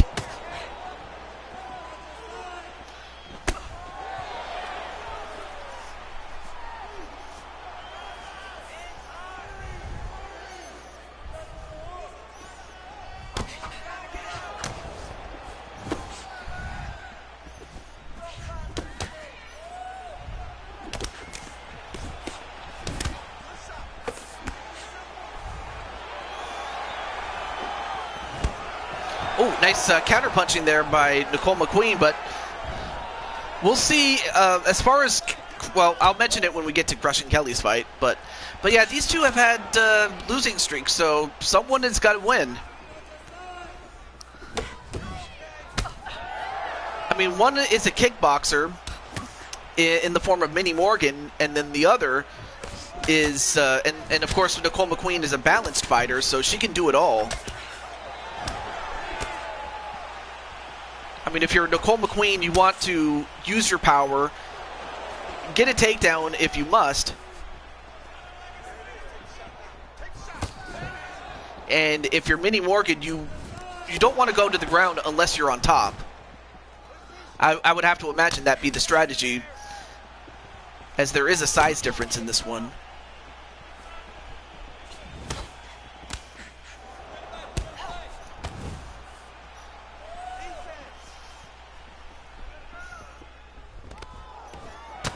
And then a knee right to the head.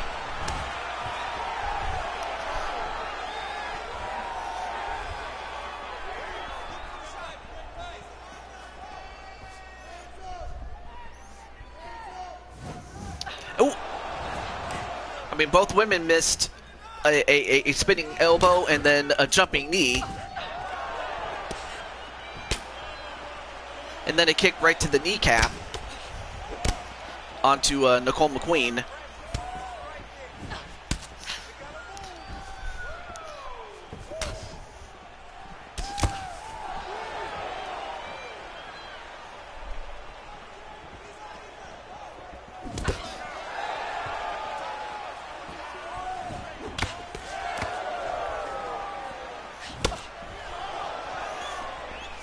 Both women just exchanging punches really well.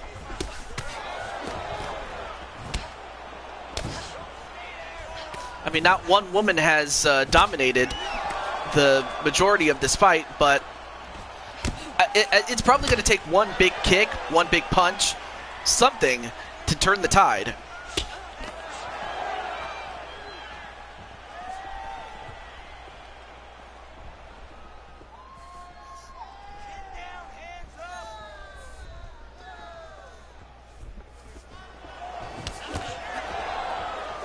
Now grabs the leg and no, wait. Both women with clinches back to back. Oh, and then a kick to the side of the head of Minnie Morgan, and that shakes her up though. Go gadget punch. Also, hey, what's up, Grotus? Our former world champion, you know, back in the WWE 13 days when he was there. But it's great to see the Frog, LP Grotus. So you can check out Grotus on his Twitch channel. Does a lot of great games there, and in fact, I think he just finished collaborating with our good friend Samurai TX, not to be confused with Young Samurai. Oh, and then a takedown onto Minnie Morgan, but Minnie gets back up, and starts trading hands again. Didn't I lose the world championship? Yeah, you did. But no one will ever take away the fact that no one can ever say you didn't win it, because you did. But it's great to see you, though. And that's the end of the first round. And wow, just close to the ear of Minnie. And then, ooh, kick right to the ribs, right to the abs. And here's another angle of that kick to the ribs.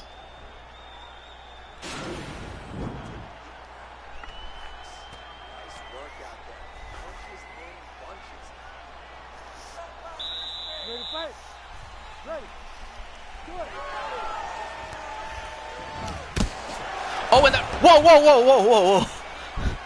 That was, I've never seen that before, where someone gets kicked down and I mean, Morgan just broke the laws of physics right there. I mean, did you see that? Anyway, well, thankfully Morgan got back up before the game could break.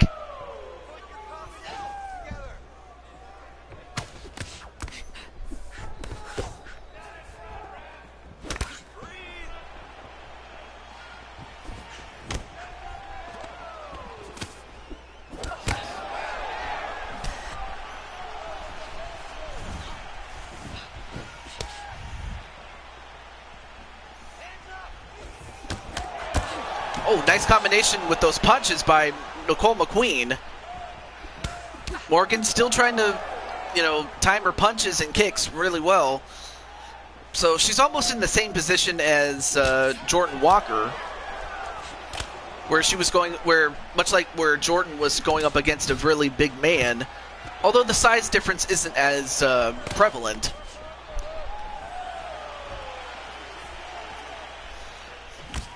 But yeah, Grotus has a great channel, and it's just, lately I've been applying for jobs, and let's see. Nicole can use the height advantage in striking. Yes, absolutely. She has the reach.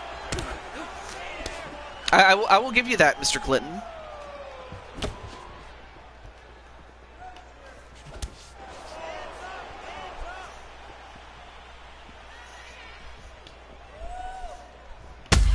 Ooh, big kick, and that, wow, and another kick that knocks her down. But I'll tell you what, Minnie has one hell of a chin, but she can't take too much damage like that and expect to win. Oh, nice spinning back fist. That got her really good.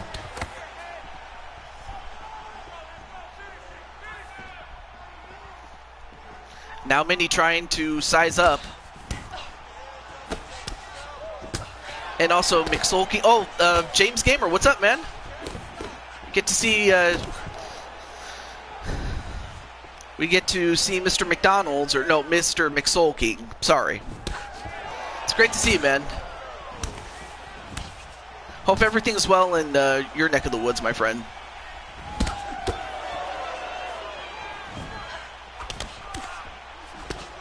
Anyway, hey, it's good to see you, Mr. PPF.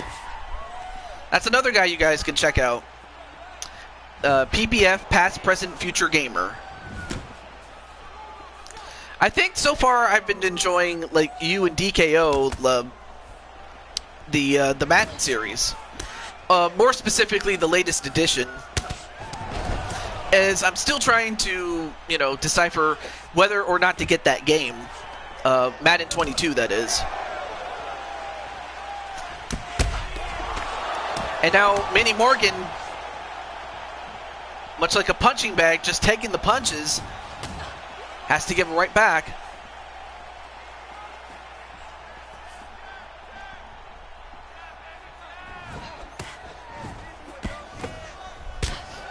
Oh, and a knee that sends her down.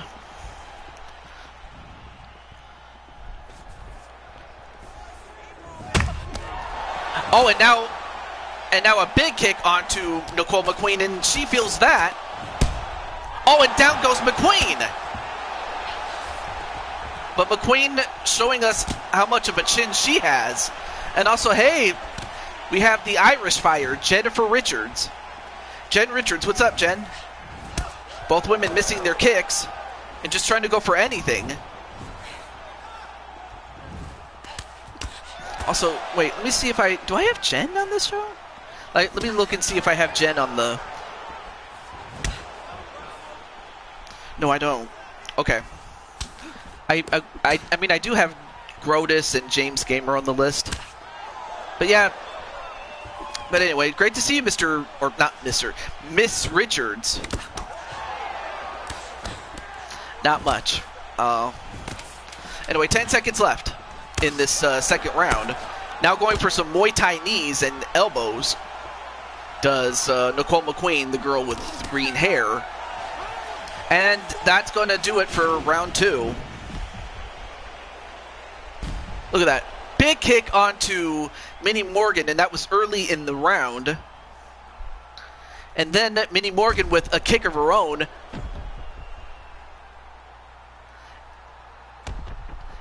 And then after that big kick by Minnie, that one knocked her down. That knocked down McQueen.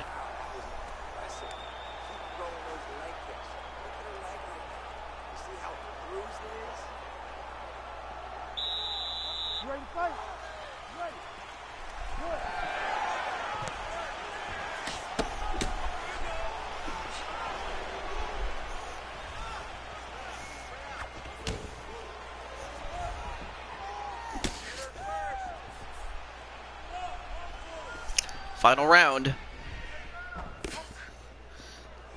All I will say is it will take one mistake from either woman, and it will either help or hurt the other. Oh, and a big kick onto Morgan, and McQueen is going to try to go for the finish, but Morgan blocking pretty well. And no, wait, now turns it over, and now is on top in the mount position is Minnie Morgan. So now for the first time the fight goes to the ground, and we'll see now who this favors. So far Morgan is the one taking advantage of it.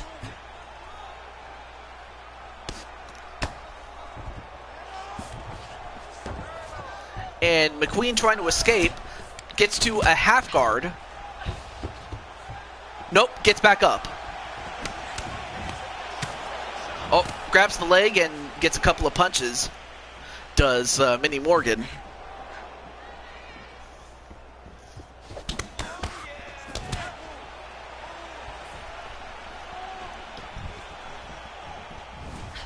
Oh, and a spinning kick that missed.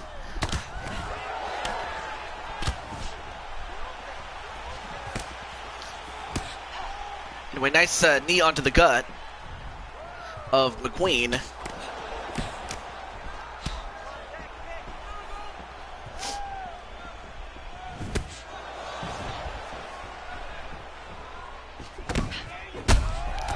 Oh, and now Minnie with that uppercut. That stunned her. That stunned McQueen. And another big kick. And McQueen just trying to survive for the moment. Trying to collect her wits about her.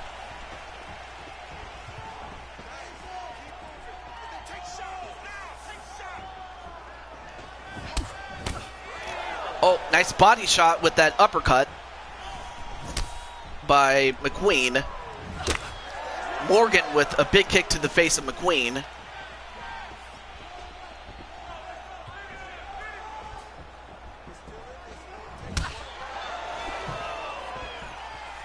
And McQueen looked like McQueen was going for a takedown.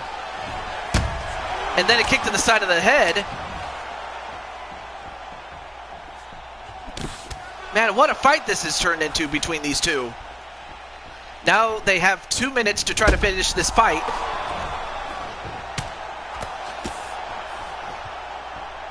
And Morgan using her speed against the power of McQueen.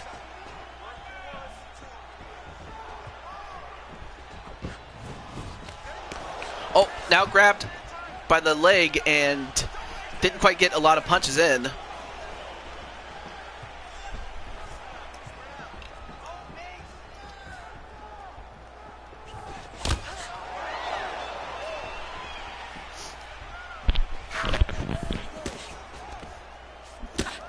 Now in the clinch, but that didn't last very long.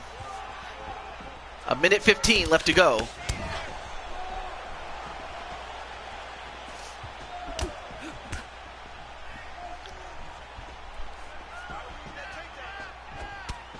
And ooh. Oh, now going for a takedown, but again, Minnie Morgan defended it.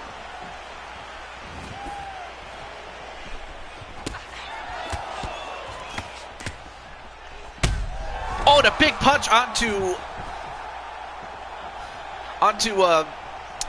McQueen, but she gets up. But McQueen still on the attack and delivers a big shot onto Minnie Morgan with that kick to the side of the head. And then one right back to McQueen with that running elbow. And then an uppercut. Down she goes, does McQueen. Both women are knocking each other down, but they can't knock each other out. 10 seconds. Are we going to get a winner here? Minnie needs to watch the leg kicks. Exactly. Oh, nice leg kick of her own onto McQueen. And we're going to go to a decision. For the first time in this show, what a hell of a fight between these two. Boom. Big punch right there in round one. In round two, a Superwoman punch. And in round 3, right there, I thought it was over, but then Mitty just kept... I don't know what else to say. That was just a hell of a fight. Scorecards for a decision. Judge 1 scores this contest 29-28, Morgan.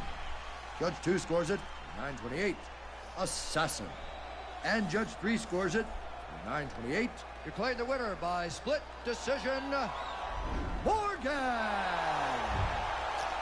So 2-1, the judges have awarded the fight to Minnie Morgan. So Morgan wins 2 judges to 1 in the decision. So Morgan gets the win. That was one hell of a fight. As Morgan improves to 4-7, and Nicole Mcqueen goes to 15-18. Wow. Could have gone either way, to be honest. Exactly. A knockout by either woman would have made it official, but it was what it was. What up next? We have the Nightmare Queen, Jane Voorhees, taking on Crushing Kelly Baker. And that fight is coming up right after this. Wow. But it was a great fight, without question, Clinton. I agree with you. Do not leave it in the judges. That's true. That's true. So someone had to win and someone had to lose. All right, so PPF is going to go for Crushing Kelly to win. It's not a problem.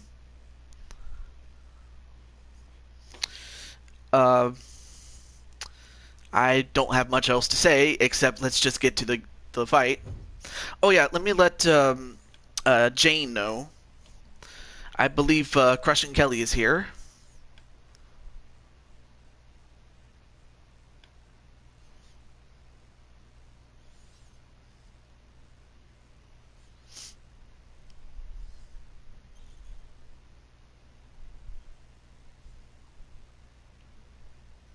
Okay, Crushing Kelly is in fact there.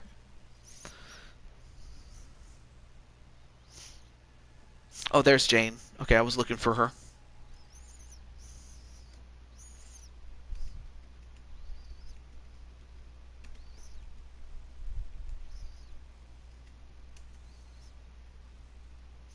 Now, of course, Jane Voorhees did have a show of her own earlier.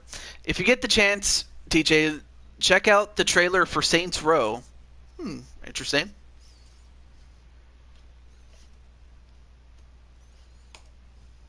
Okay, let's get to it. Alright, so now that I let Jane know, though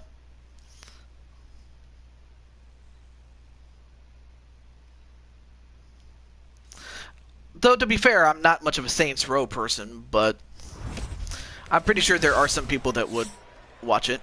But up next, so here's what we have. We have the women's strawweight champion, Jane Voorhees, taking on Crushing Kelly Baker. And I will say this, though. I think it'll give GTA a run for its money. Well, again, I don't play those type of games, but I know that there are people that will, so there you go. But as I was saying, for Crushing Kelly, a victory over Jane Voorhees would put her in position for a title fight down the line against Jane Voorhees, who just came in the chat. So who is it going to be? Is it going to be Voorhees?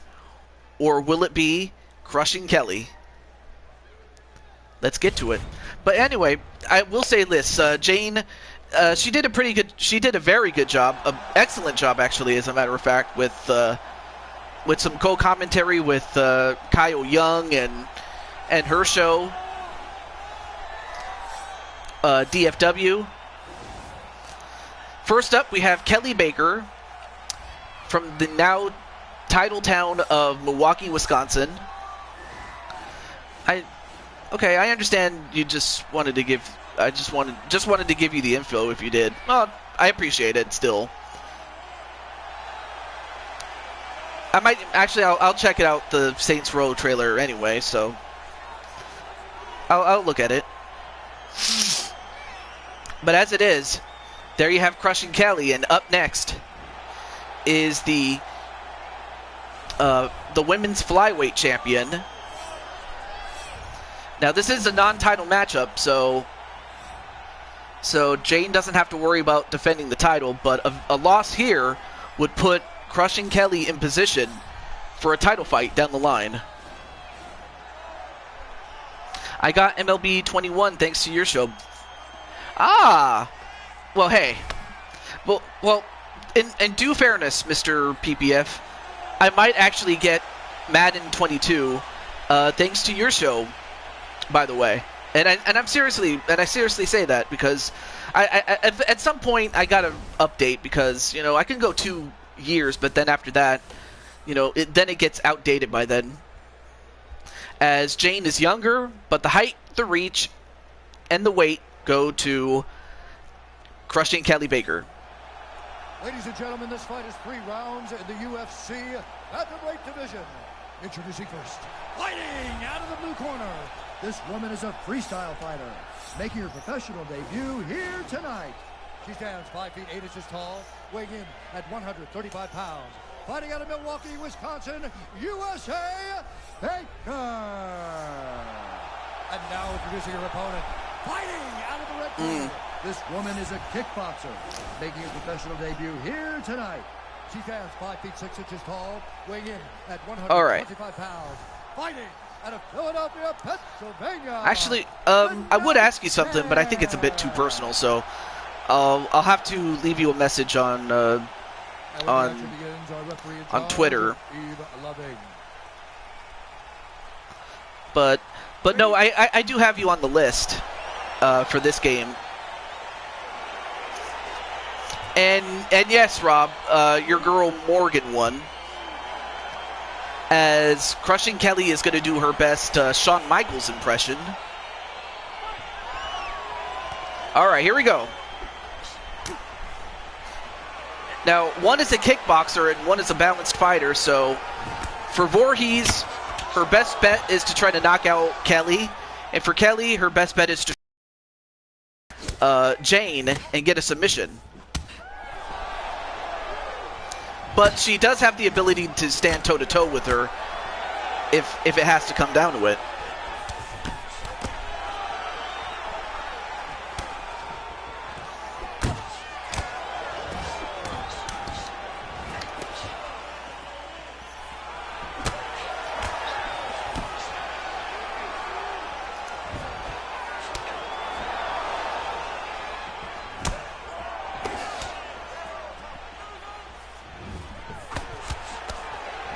And so far, Crushing Kelly doing pretty well against Voorhees in the early going, but Voorhees, well, she did get stuck with that punch as she leaned into it and was trying to go for a takedown.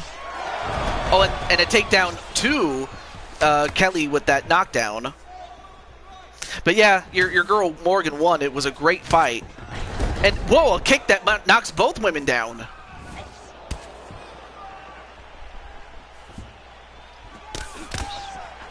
So far, both women have shown that they can knock each other down, but it's another thing to knock each other out. That's another thing. And going for a takedown? Nope. Nice takedown defense by Mrs. Baker. Now, of course, Crushing Kelly is also coming off winning the NBA championship with the Bucks in 2K20. NBA 2K20. The better 2K20, by the way. But anyway. Oh, and Kelly, went for a takedown, but Jane not going to go down. Oh yeah. Let me give you a DM, Mr. PPF, before I forget.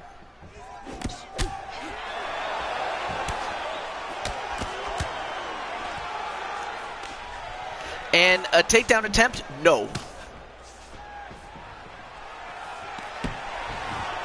I have got to check my Twitter in so far, because I haven't done that too often, and I need to.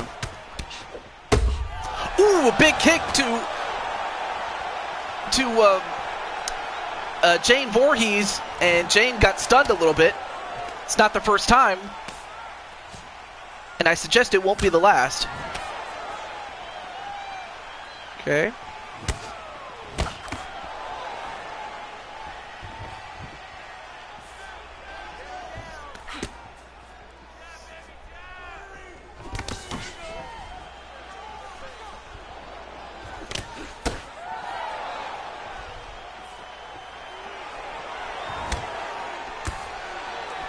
Oh, okay.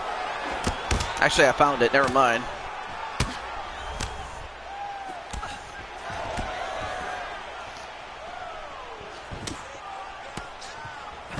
Anyway, before I lose track, let me get back to what I was saying. So far, Kelly doing pretty well with those punches. Well placing them.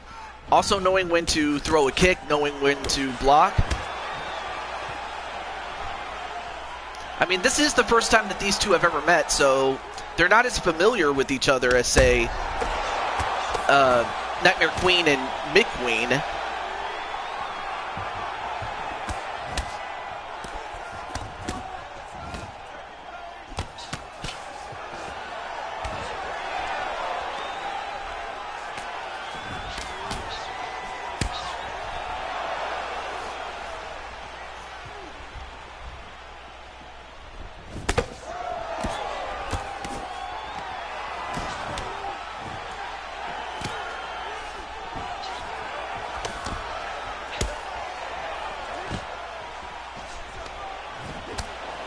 Alright, there we go.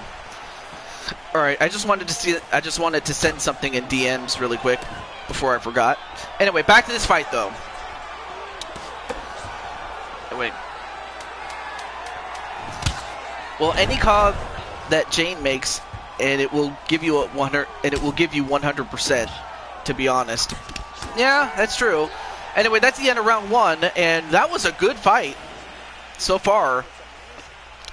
But it still can go either way. I mean, that last round was back and forth. Let's take a look at some of the highlights. Boom! Big Superwoman punch. There's that same punch again. Wait. Bye, TJ. Thanks for my UFC fight. Not a problem, Walter. And it's great to see you. And also, congratulations in winning your fight. I should also mention that part.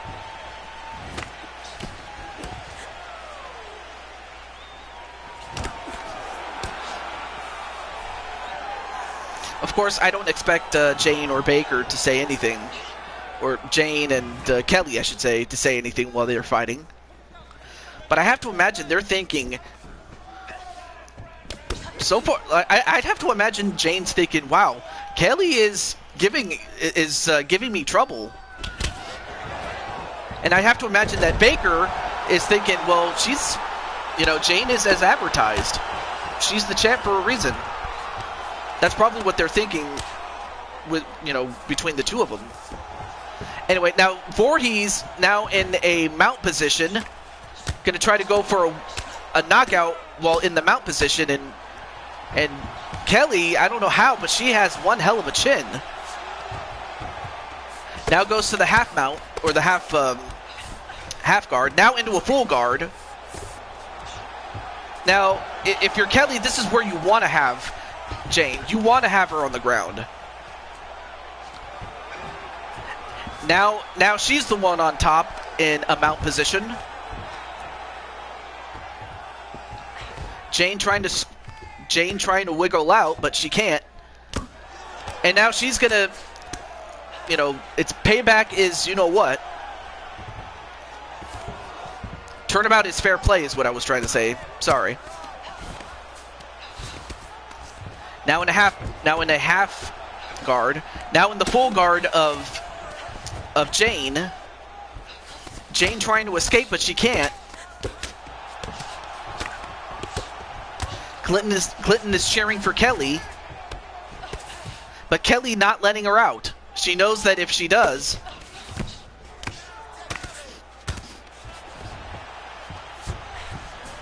Oh, Jane was going to go for... Well, I mean, she tried to go for a guillotine, but it didn't work. Back to the guard again. Oh, well, now wait a minute. Now going for a submission is Jane trying to grab the arm.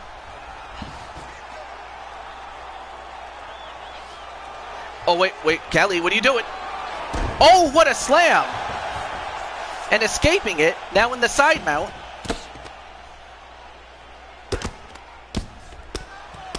Now a couple of punches right to the face of Jane. Jane trying to escape, now transitions into a half guard.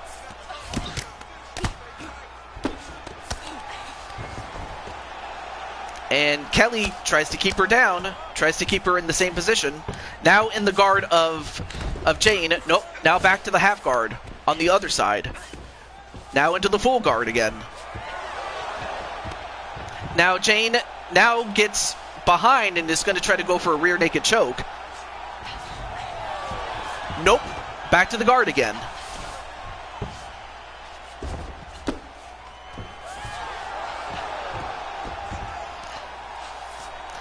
Now in a seating position. Oh, but now in the full mount.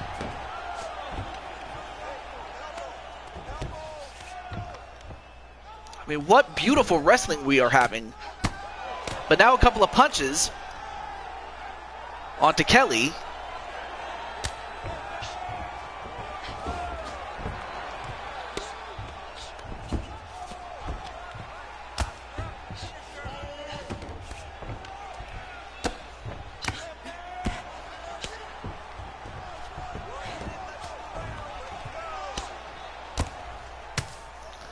And a couple of punches there onto crushing Kelly.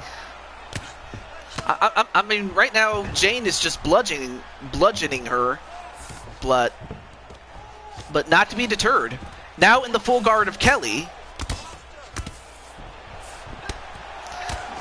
Anyway, back for a few. How's it been going?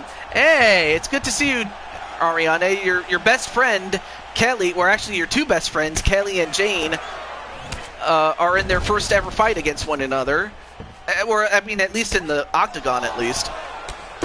20 seconds left.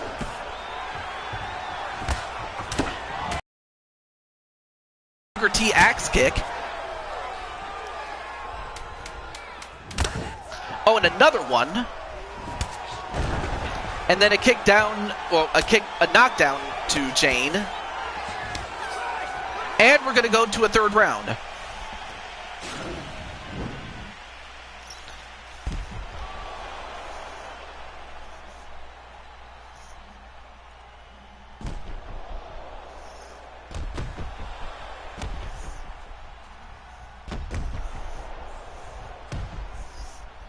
And then, oh, PPF is like, can I get a banana nut pancake?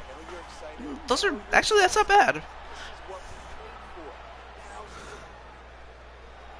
And apparently Crushing Kelly is saying, holy shnikes.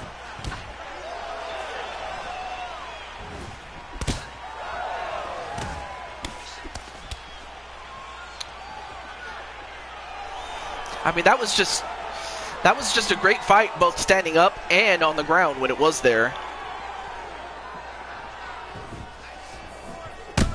Ooh, nice, well-timed spinning back kick.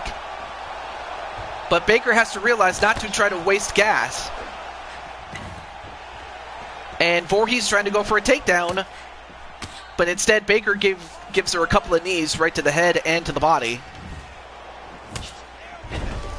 And then a kick to Voorhees to knock her down.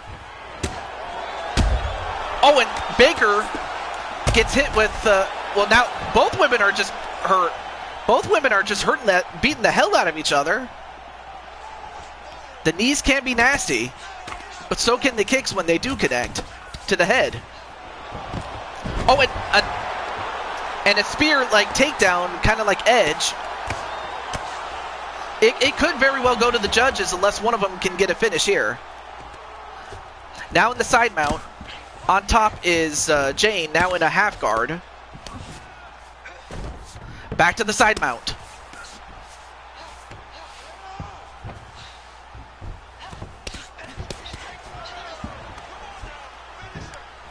Oh, goes for the sprawl. I'm telling you, Jane will surprise you. All right, now both women back on the feet again.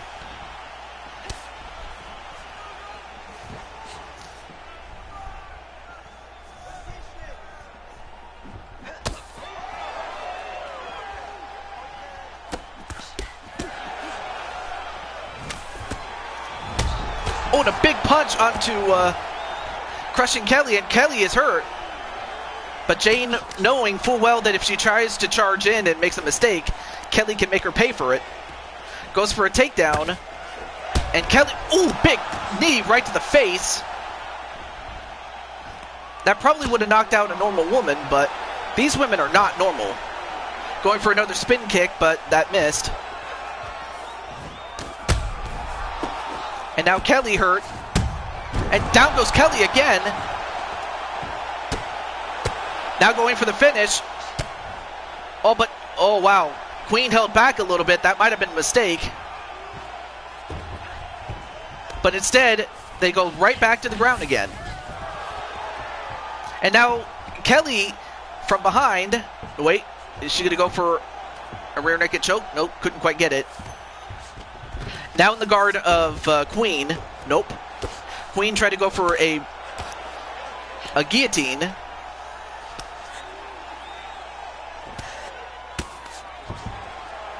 Another guillotine attempt, but well defended by Kelly.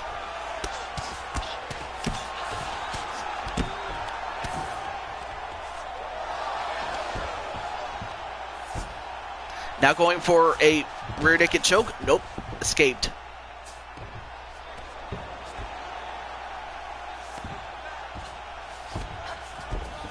Nope, now into a half guard. Kelly trying to escape, but I will say this, Jane has vastly improved her ground game. I mean, it's one thing for her to go to the ground when she feels that she could get a win. But it's another thing to control the action, and she's done a great job with her wrestling, improving it. Now starting to bludgeon her is Jane to Kelly. Now Kelly trying to escape, but she almost did, but couldn't. Now into a side mount.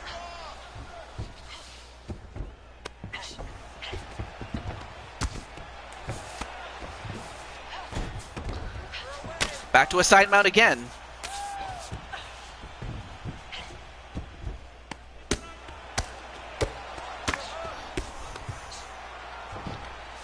Now into a sprawl. Nope. Jane keeps it standing and goes right back to the side mount again.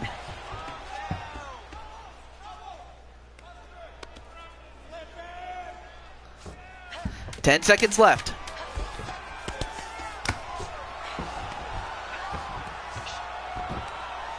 Now into a sprawl.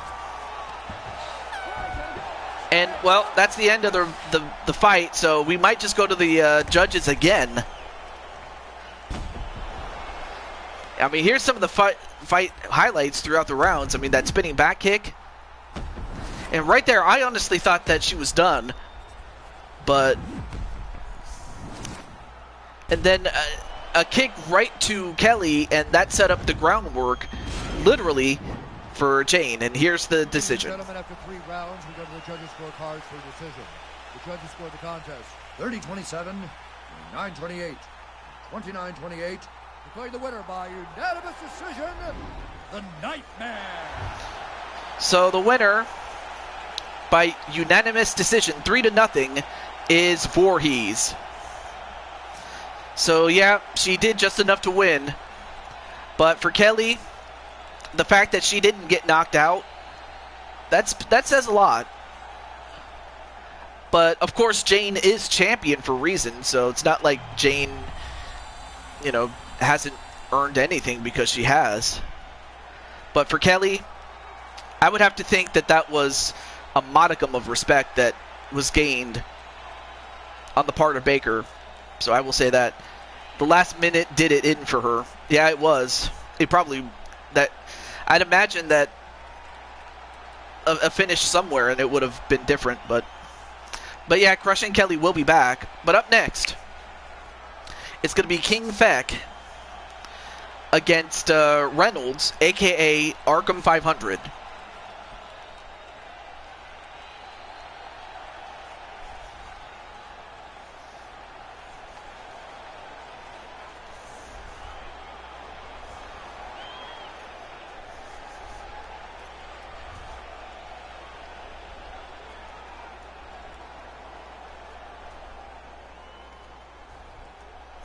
And Clinton is going to go for his tag team partner, Feck.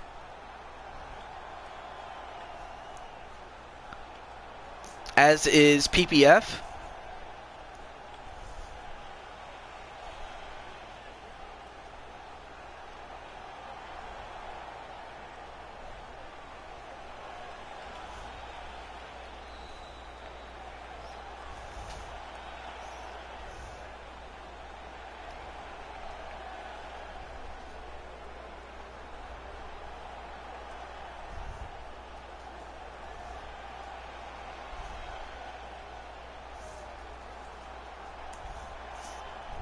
Oh, wait. Gotta check on Bruce E. Be right back. Yep. Alright, let's get to it. I just wanted to let them know that their fight is up next, but for Kelly, like I said, I know that she wanted to win, and part of me did want her to win, but I had to stay neutral, and plus, you know, Jane, she definitely earned that win. Also, it's good to see Arkham 500. It's time for your fight. And this does not come any big than King Feck. As Feck is the heavyweight champion. And I would have to think a victory for Arkham would put him in the conversation to possibly challenge Feck for the championship. Of course, that means that Arkham would have to bulk up to at least 206, or I'm sorry, 286 or 186. Sorry, I saw that fight. Yeah, Najee needs a fight style change. Okay, not a problem. We're getting close to the end of the show, but what is the fight style change that you like for your character, Mr. Najee? And as that happens... Oh, yeah, I almost forgot. I gotta update the records. Hold on.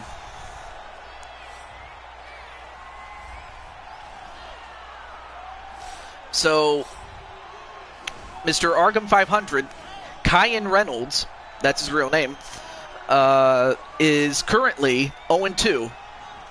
So he would love to get his first win, and what a first win it would be to go and get it at the hands, or at the expense, excuse me, of Feck, whose win-loss record is beyond compare at 40 wins and 6 losses. Incredible. Jane was the leader of the Walking Dead. She is a very strong competitor, period. Yep, absolutely. And Captain Danger's going to go for Arkham to win.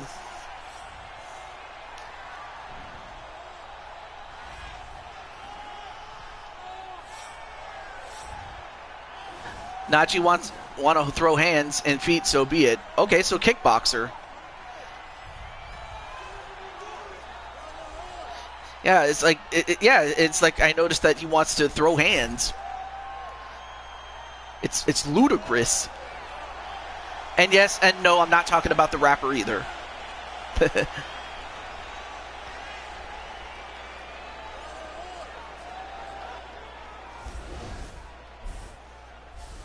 So, Arkham is a bit younger, but the height, the weight, and the reach go to Feck. Ladies and gentlemen, this fight is 3 Feck rounds may in knock the him out UFC before 2 minutes, to be honest. Introducing first, fighting out of the blue corner. This man is a Bruce Lee has a bet. Bruce Lee? Here tonight. Who's Bruce Lee?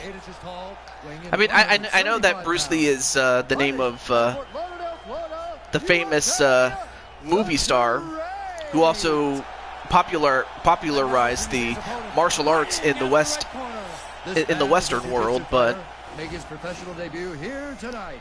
But is that your dog or something? Weighing in at 221 pounds. fighting out of Montreal, Quebec, Canada, the King! And when the action begins, our referee in charge, Dan Murgliata. You ready? Wish you could pick 2 styles on the games. That is what I call my great nephew. Oh, you have a great nephew. I didn't think you were that old, Clinton. But is that it? But as it stands, here we go. Now, even though Feck is the taller of the two, he is a jiu-jitsu fighter, and Reynolds is, I think he's a boxer, if I'm not mistaken. So, really, for Arkham, his best bet is to try to keep the fight standing up. And Crushing Kelly's going to go for Feck to win, as Crushing Kelly gets back to, goes right back to the locker room after a tough fight against Jane.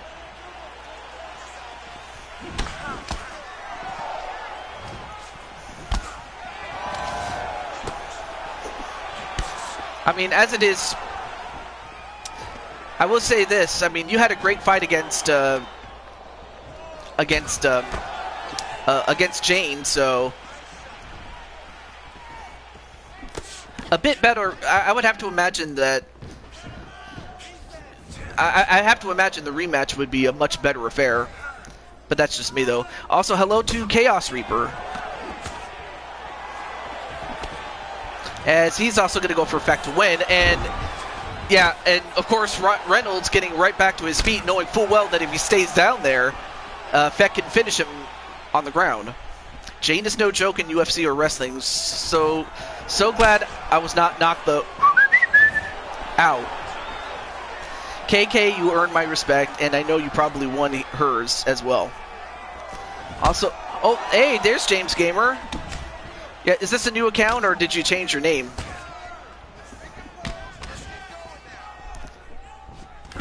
Oh, going for nice takedown defense there by Reynolds.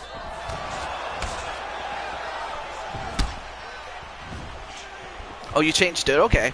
Well, it's nice to see you.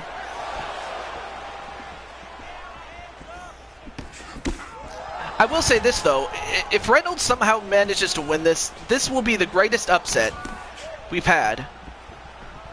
And Jane is, like, giving... Oh, she's giving Crushing Kelly the face bump. The fist bump, excuse me. Oh, a big punch onto Reynolds.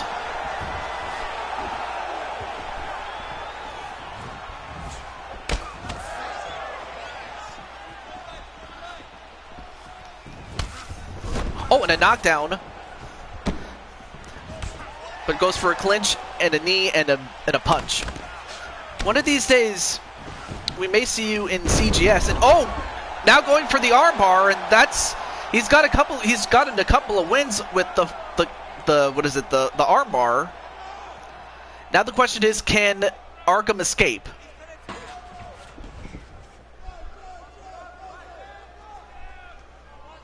Arkham. Arkham, who's going to get this? Oh, and Arkham just, oh. Well, again, you can't fault him for losing, because this is a guy that's only lost 6 times in this entire series, and that man is King Feck, a man who says that if he gets to 100 wins, he'll finally retire. And might I suggest he does, because I will say this, King Feck, with a dominant performance, well, just over 10... Well, you said it would be over in 2 minutes, but it wasn't. And for Arkham, nothing to be ashamed of. I mean, you went up against the heavyweight champion. That's 2 weight classes above you, and of course, he's a dominant champion, of course. And in fact, he last lost to the featherweight champion, believe it or not, in the Tournament of Champions. But even so.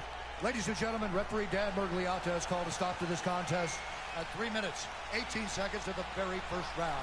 Declaring the winner by tap out, the King!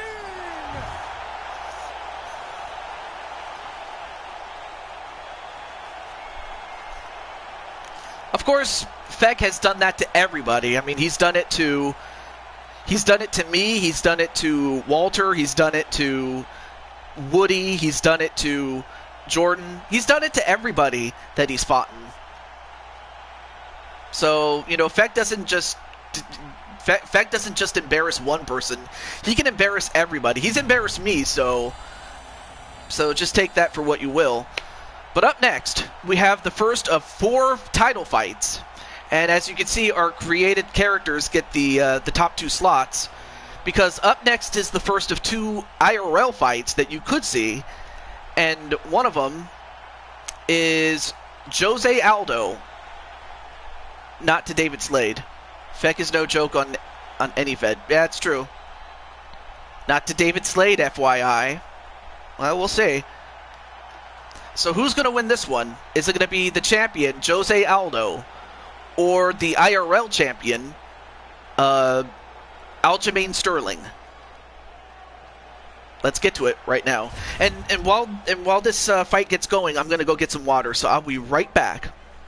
Be right back.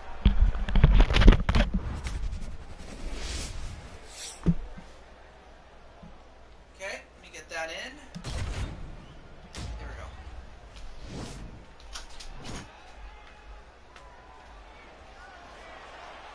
Ready.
And Arkham 500 saying, no.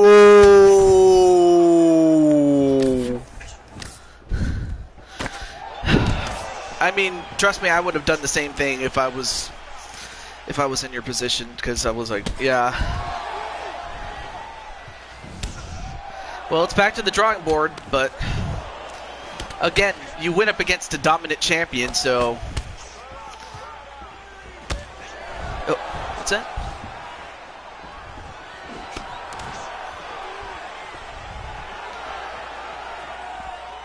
Well, you've, excuse me.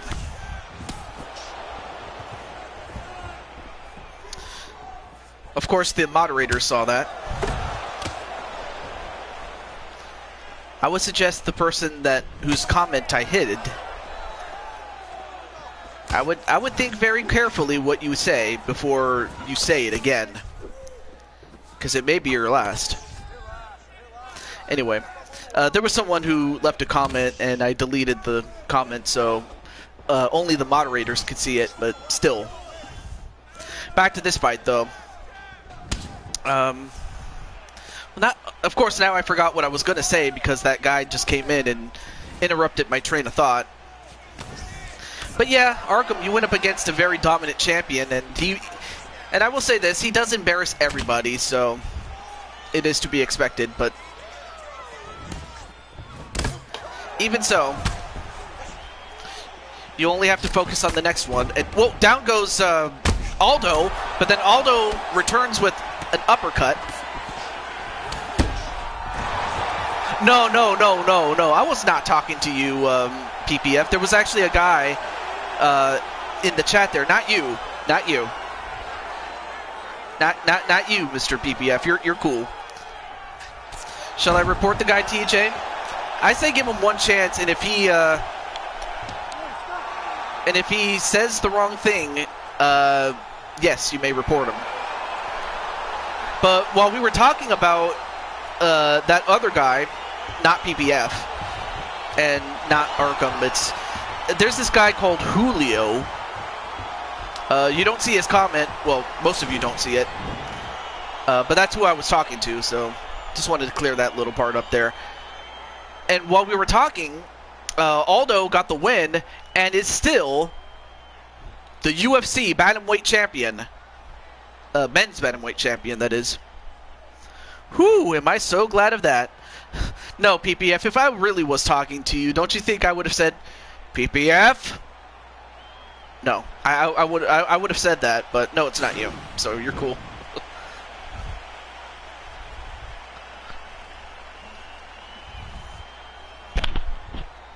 Ladies and gentlemen, referee Herb Dean has called a stop to this contest at 3 minutes, 58 seconds of the very first round. Declaring the winner by tap out due to a guillotine choke.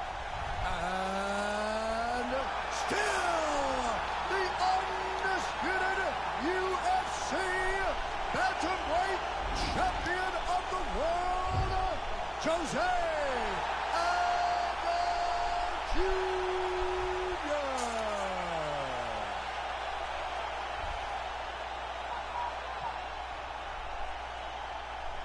Anyway, great fight there between Aldo and Sterling, but Aldo showing us why he is going to be considered a Hall of Famer in the UFC, but by the time his career is all said and done.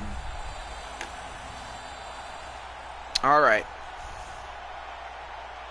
Because I said that Fed did not beat David Slade. Well, yes, technically he has not beaten David Slade. Well, I mean, I have to assume you're talking about wrestling, because I can only take your word on that. But up next, it is the IRL UFC strawweight champion Rose Namajunas taking on Joanne Calderwood. Okay, not a problem. So who is going to win this one? The challenger, Calderwood, or the champ, Thug Rose Namajunas? Let's get to it. We're going to get to the next fight.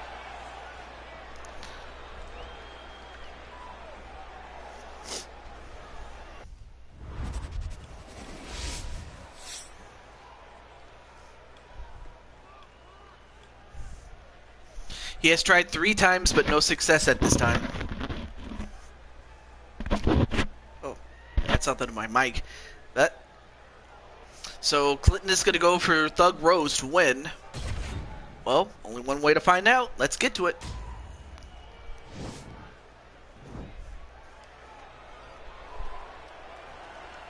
You ready?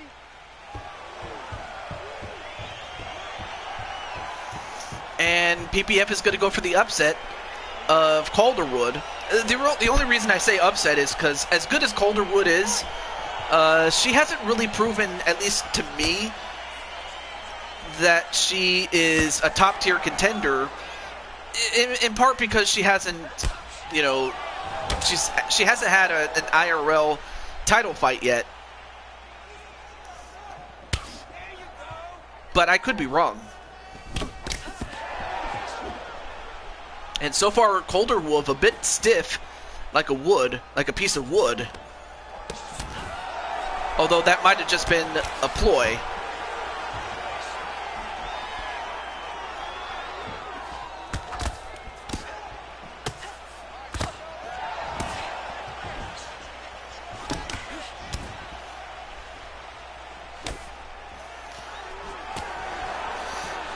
mean, as good as the last fight and this fight is going to be,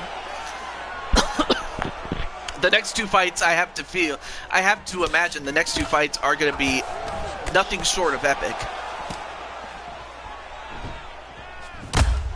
Ooh, and a big shot right to Calderwood with that big kick.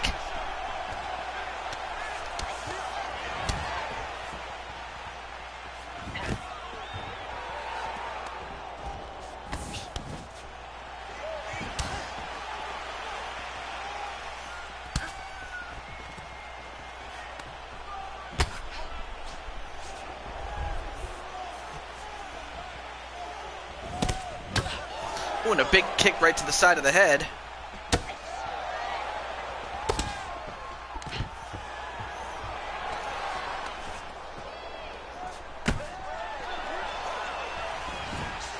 Oh, and both women going for a kick at the same time, but they missed. And we have, I was going to say gun, but it's G-U-W.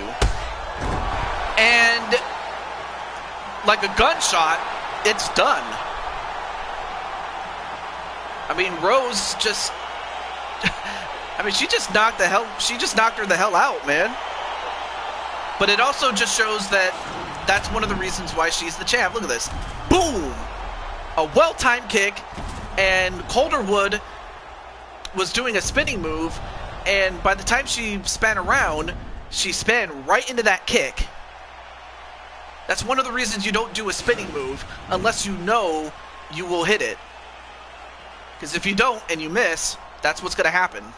Ladies and gentlemen, referee Eve Levine has called a stop to this contest. 2 minutes, 2 seconds of the very first round. I think you said you took the words right out of my mouth. Out, and still G-U-W. So still champion in the game in IRL. The Rose, Namajunas. Yeah, that's the thing. She made a fatal mistake, so you can't. You have to. That pretty much goes to her end right there.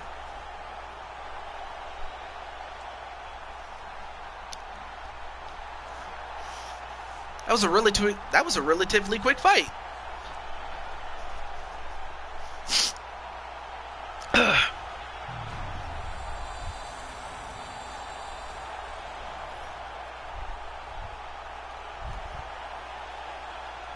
All right, let me exit out here. But before I do, let me just get Mr. Blade Charge and Shauna Gears, because their fight is up next.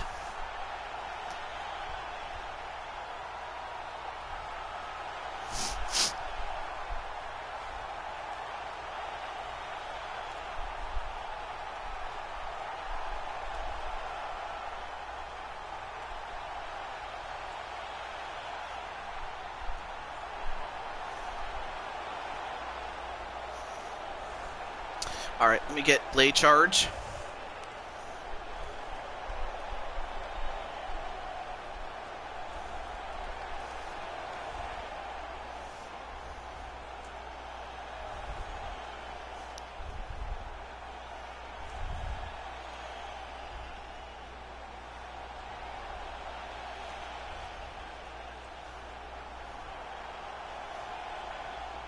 Oh yeah, let me get this, but wow, what could I say?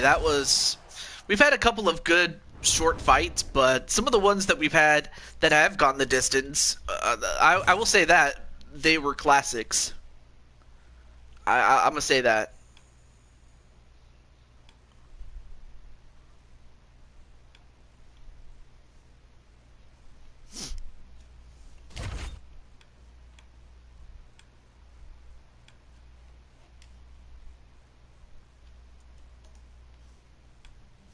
And Shauna Gears, we get her.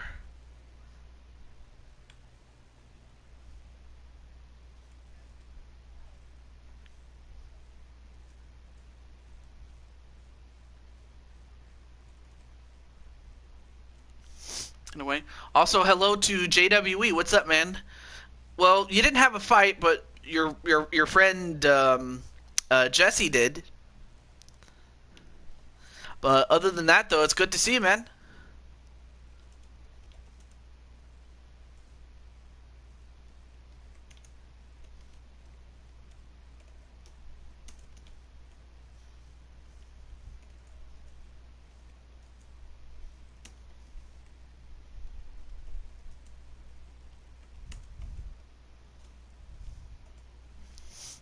Jesse is a legend? I mean, I guess he may be a legend according to you, but he did win, so he has a chance to establish himself as a legend, I guess. But even so. So we have the women's openweight champion, Speranza Dancy, taking on Shauna Gears. So who is going to win this one? Let's get to it right now. Alright. Imagine Adam Cole to AEW. I don't have to imagine it. I can see it. I can totally see it. If anything, I'll be shocked if he actually stays in WWE. I mean, the case against him staying has more than let's see. Oh, by the way, Pete. Yeah, I saw it. I saw what happened on last week's show, and I have to say that show was unforgettable. So no, I already knew about CM Punk. I mean, hell, I can even do a fight with CM Punk on the next show if you guys want. But in the meantime, excuse me, we have Blade Charge's friend and Mabu Speranza, and Speranza has a bit of a different outfit. She now has a blue top with blue gloves. She still has that awesome pink hair. I thought I missed the whole stream, to be honest. I'd rather see him go somewhere besides those two places. Too many people in AEW and WWE. Yeah, I mean, of course, there's also a Ring of Honor and New Japan, so there's always that. But no, you didn't miss anything. You just missed the majority of the card. But Speranza's younger, but while the slight height and reach advantage do favor Gears, it's the weight advantage that's going to be her biggest one. When the action begins, our referee in charge of the Octagon, Dan Mergliata. Oof. What's up, Blade Charge? UFC fans around the world. Yeah, he could have gone to NWA and Impact too. He could have. Arena in London, England. It's time! 5 rounds for the undisputed UFC Bantamweight Championship of the world. Introducing first, fighting out of the blue corner. This woman is a jiu-jitsu fighter, making her professional debut here tonight. She stands 5 feet 6 inches tall, weighing in at 135 pounds. Fighting out of Detroit, Michigan, USA, presenting the challenger, the Curse. And now introducing the champion, fighting out of the red corner. This woman is a jiu-jitsu fighter, making her professional debut here tonight. She stands 5 feet 5 inches tall, weighing in at 115 pounds, fighting out of Philadelphia, Pennsylvania, presenting... That's a fair point, Crush and Kelly. Defending undisputed UFC Women's Bantamweight Champion of the World, the Destroyer.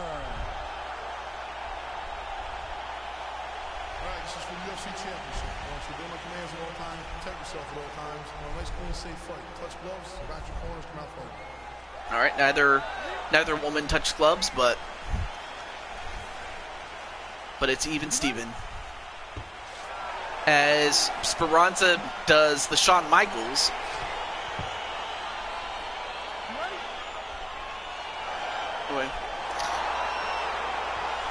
No, they did the right thing, and it is just the beginning.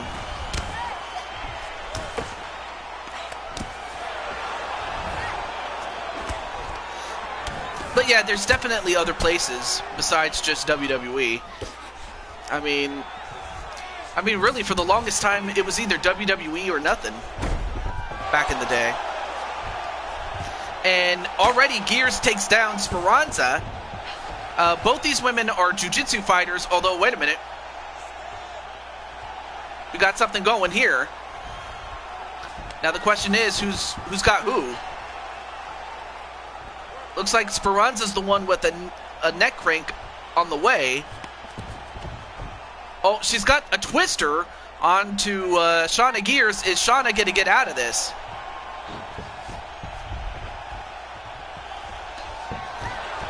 And Shauna, in fact, does escape. Great escape there by Shauna. Like I said, these are two jiu-jitsu fighters, so they're good. They're good when it comes to ground fighting. So it really will just come down to execution.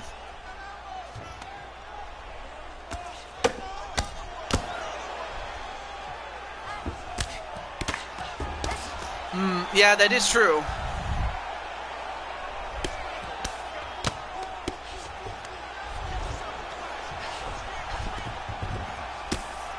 I mean, unless they pull an audible, that kind of does present a problem, though.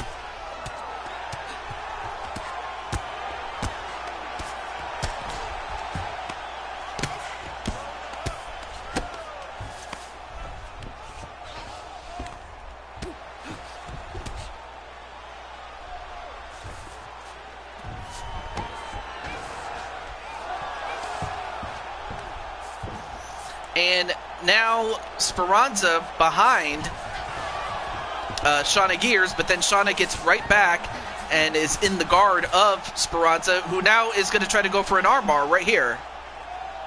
Yeah, that is true. I mean, it's a no-win switch. I can't even talk. It's a no-win situation. Well, Daniel Bryan's one thing, but I have heard from, was it Wrestle Planet, that Bray is interested in Impact, or rather that Impact is interested in Bray Wyatt. I actually don't mind him going to Impact, honestly, just because the feed would probably do much better in Impact, if I'm being honest here. But that's just me, though. But yeah, it is a no-win situation with that fight, though.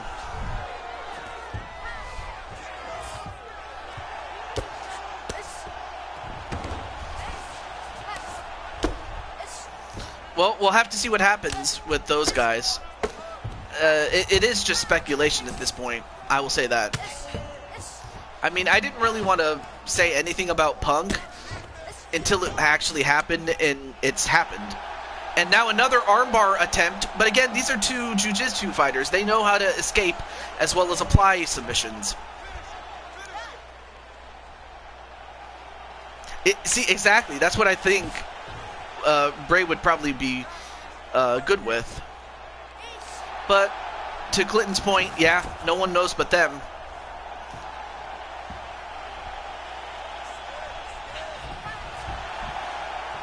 Wait a minute.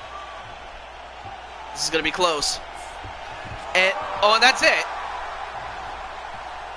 As the referee stops the fight, and the winner, and still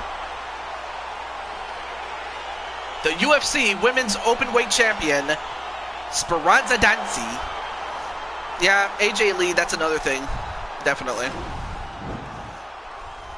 But Speranza goes to 7-2, while Shauna Gears goes to 3-2. Definitely. And by definitely, yes, there is AJ Lee to consider. But yes, congratulations to Blade Charge, or rather Blade Charge's friend, Speranza. And we'll hopefully we get a word with Speranza herself.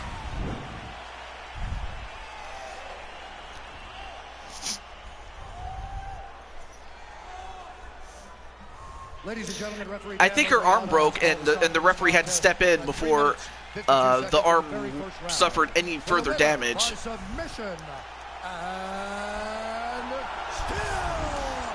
Because as you know, the referee does have has the power to stop the fight, especially if the arm gets bent in a way that it's not supposed to bend, and that any further damage, if the referee hadn't stepped in, the damage could have been much worse. So sometimes the referee has to step in to protect the fighter from themselves. So yeah, the referee had to step in to protect Shauna before it got worse. But up next is the main event, and for some of you, most especially Clinton's Warped Productions, this is the fight that he has waited so long for, and we'll see if his patience paid off. And that fight is going to be Israel Adesanya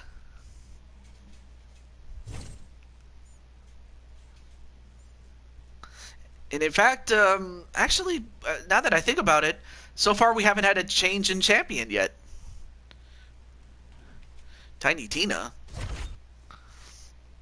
Alright, so a lot of people are saying Cage to win. Now, Cage did beat Adesanya in a non-title fight. Of course it was a 3-round fight, but it didn't need 3 rounds, but it's a completely different thing when the title's on the line.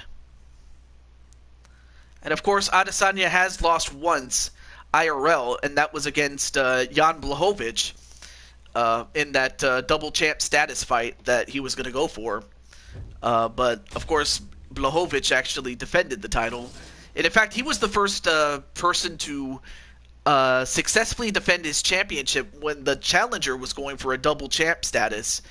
So yeah, he goes down in history as the first champion to defend against a potential 2-division champion, or the champ status, I should say. Anyway, I guess that because she is very iconic for you. So how long do you think it will take for her to win gold? Oh, I guess you're talking to Blade Charge when you say that. But with that said, a lot of people are going for Clinton. Let's see if he does it. As Adesanya is a kickboxer and Clinton is a jiu-jitsu fighter,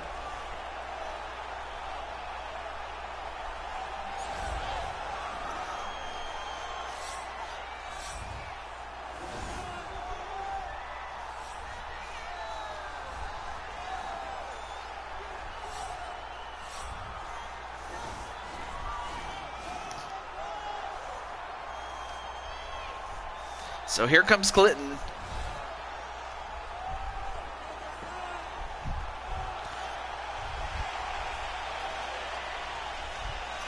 Now,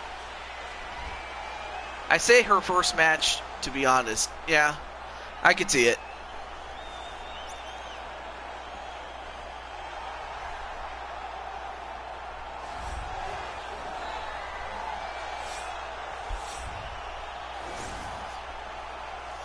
And here he comes, the native warrior, or was it the broken warrior, or broken native, I should say. It is tattooed on his torso.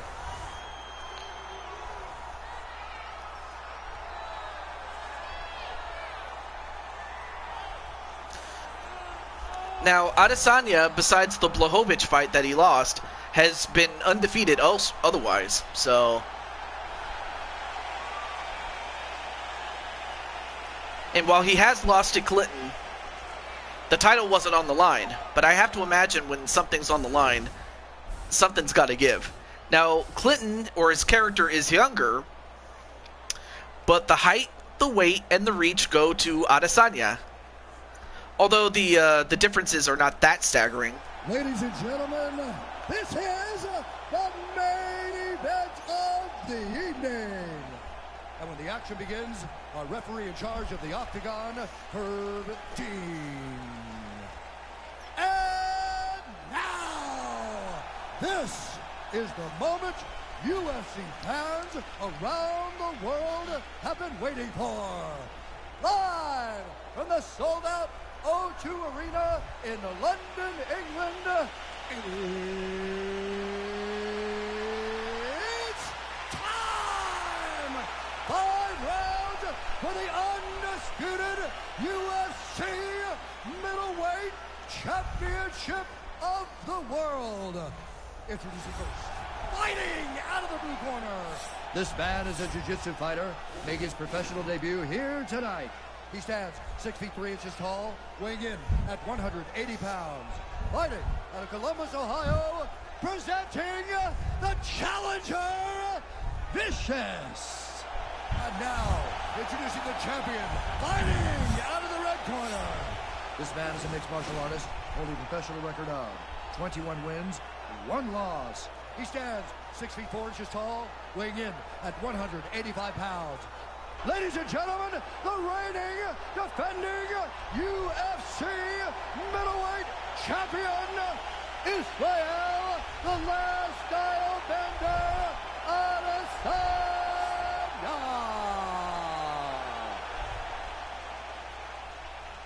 All right, this is for the championship. You've been given your instructions in the dressing room. Protect yourself at all times. Follow my instructions. We will have a clean fight. Touch gloves. Let's make it official.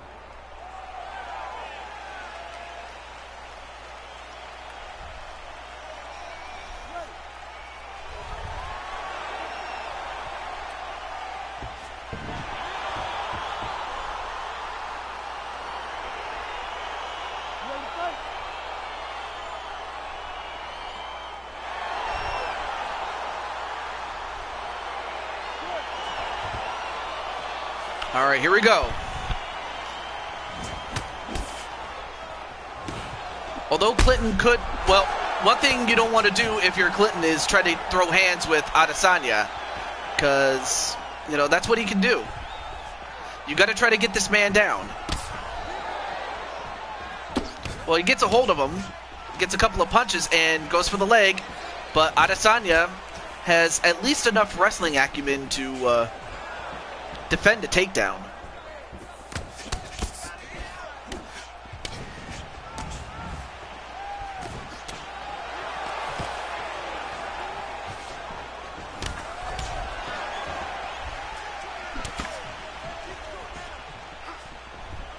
Anyway, well, I do not see that happening. To which, what? Oh, I'll have to you see that. Twitch won't make her earn it. Yeah, that is true. Yeah, Twitch makes the fighters earn title opportunities. I know that. And he'll give opportunities to people that have earned it. And so far, Clinton not doing too well in the exchanges, but oh, again, still trying to go for the takedown, but can't get it.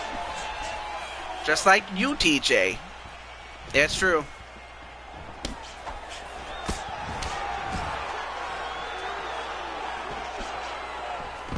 And another takedown attempt, but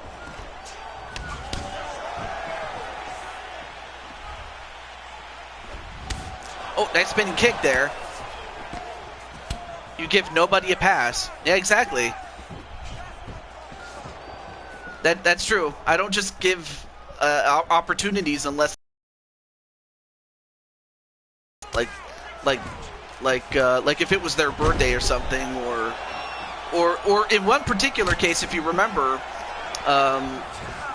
if you guys remember at around the time that Bruno Sammartino passed away, I gave the created wrestler of Bruno an opportunity, and that's pretty much how we got it. Something like that.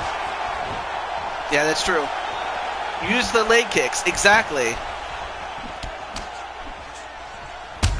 Oh, and another uppercut, and down goes Clinton. Although, Adesanya... Oh, whoa, wait a minute. Clinton, you had him right where you wanted him.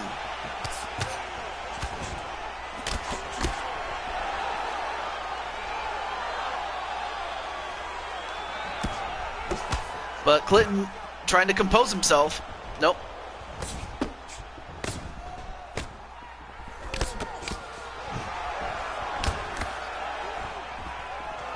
Fight, Clinton, fight. Anyway, nice spinning kick there. What the hell are you doing? And so far, Adesanya is outstriking Clinton. I mean, if you're Clinton, you have to hope that Adesanya makes a fatal mistake. Because right now, Adesanya has this in the bag. Well, I don't want to say he has it in the bag, but so far he's outperformed Clinton in every possible way.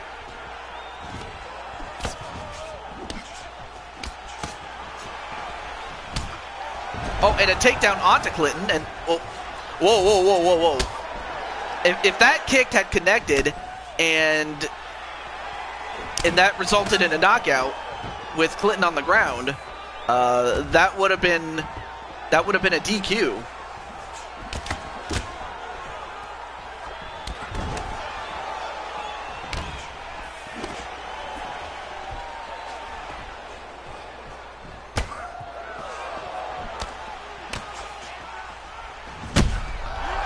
Big shot there, and now he's going to try to finish him. Oh, but he did not pull the trigger fast enough, and that might be a mistake.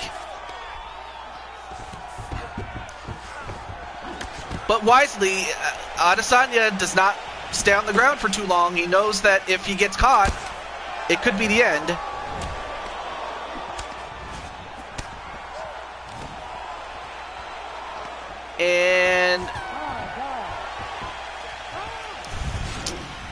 Well, here's what happened during the round, but I mean, the corner's going to have to start talking to him as to what the best plan of attack, because right now, what Clinton is doing is getting him killed, is what he's doing.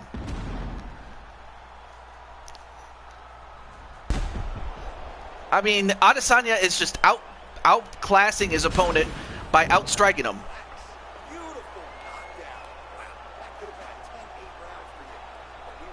So if you're Clinton, you have got to think of a different strategy, because you got to try to find a way to take him down if you can. And if you have him down, you got to keep him down.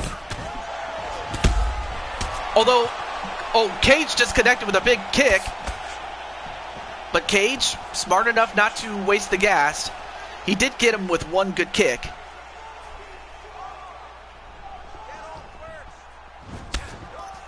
Anyway, good kick there to Cage. And then, wait, no. Get this to the ground by any means necessary.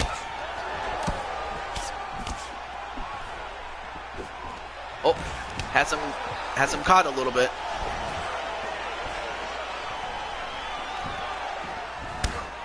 Oh, nice kick to the inside of the leg.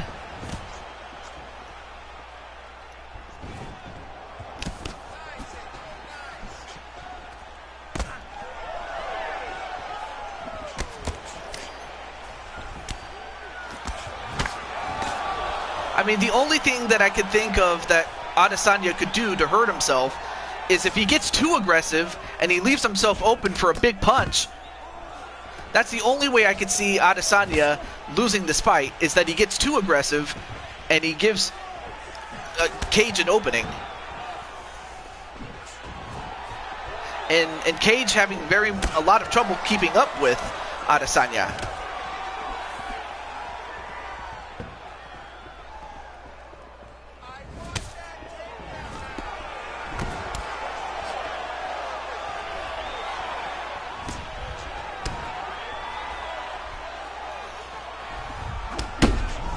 Oh, and down goes Cage, but again, Adesanya smart enough not to go down to the ground. Oh, and then Cage with a side kick that gets him flush.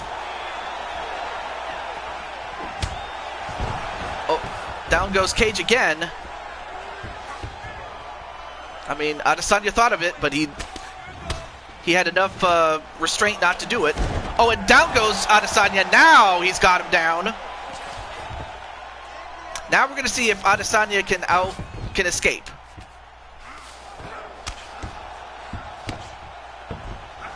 Clinton doing everything he can to hold on to him. He does. Now he gets to the half guard. Now he gets to a side mount. And let's see, what has he got? Looks like he's going for, I think he's going for a triangle choke? Yeah, it looks like he is. But the question is, can he get him? That's the question.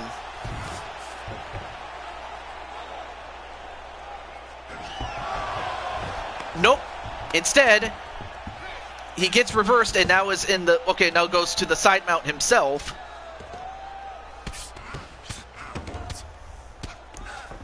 I mean, if you're Adesanya, you have an opportunity to get back up on your feet.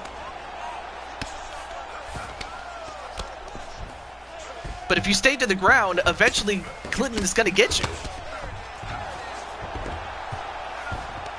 Looks like Adesanya wants to prove that he can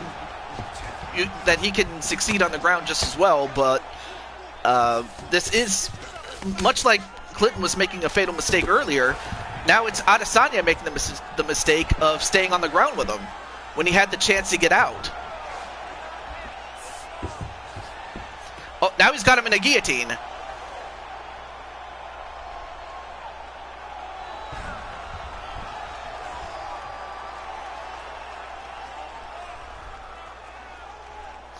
Now the question is, can he get him?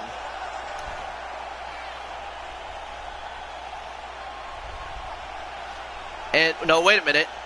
Now it looks like I think he countered it.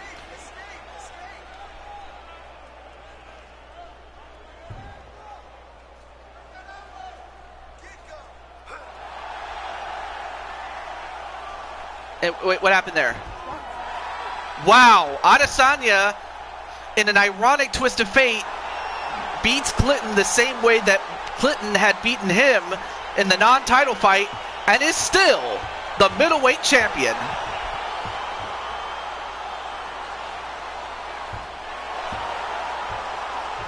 Folks, you could not make this up, and I couldn't make it up even if I wanted to try. Anyway, right here, that's how he tripped him up. That's how he got him to the ground. And then Adesanya, I think that was a... I actually want to call it a Von Flue choke, but I can't because that's actually not what it's called.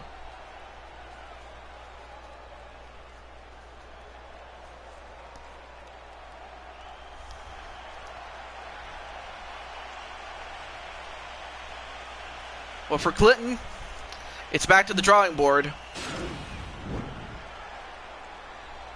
Ladies and gentlemen, referee Herb Dean has called a stop to this contest at 4 minutes, 25 seconds of round number 2. For the winner by submission, and still the undisputed UFC middleweight champion of the world, Israel, the last style bender, Adesanya. I will say this, we have not heard the last of Clinton. And whether Clinton gets another shot at Israel Adesanya, the middleweight championship, or some other championship, you know, I mean, Clinton, you can move down or up in weight if you feel that it would be to your advantage. But for Israel Adesanya, he showed the world. He showed the world that he could do it on the ground. May have to go back to a balanced style, which, well, it seems to me that you and Naji want to change style, so we'll do that. In the meantime, let's take a look at our bonuses of the day. The performance of the night for the submission goes to Feck, and I'm surprised that Adesanya and Cage was the fight of the night, because I surely would have thought that Voorhees Baker or McQueen Morgan would have been the fight of the night, but no, it was Cage and Adesanya. So Cage does get $50,000 himself, as does Feck, and for the knockout, that will go to Yunus. Of course, kayfabe, everybody gets paid. It's just that you get paid more when you win, and the higher up the card, you get paid even more, or so they say. But anyway, let's exit out there. But that was a great show, even if some of the results might not have been what they wanted. All right, let's do this really quick while I have a chance before I forget. So Naji wants to be a kickboxer. He never said exactly what he wanted. Let's see, acrobat. I'll make him a razor. You know, since technically, you know, he still has that little bit of grappling in his system. Alright. Alright, so since Clinton is here, I can help him. And who knows, Clinton, you could face someone else. You know, for all I know, you know, Adesanya could lose it to somebody else IRL, and then you'd have to face that guy instead. Okay, there's Clinton.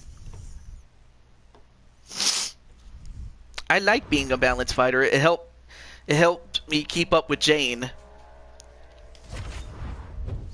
Alright, so balanced, there's 4 subtypes, of course. Top dog, engine, versatile, and virtuoso.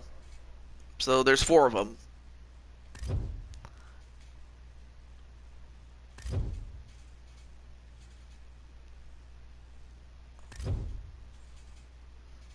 Virtuoso. Okay.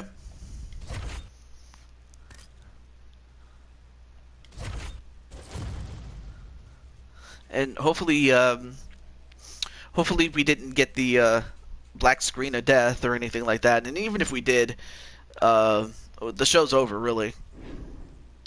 Okay.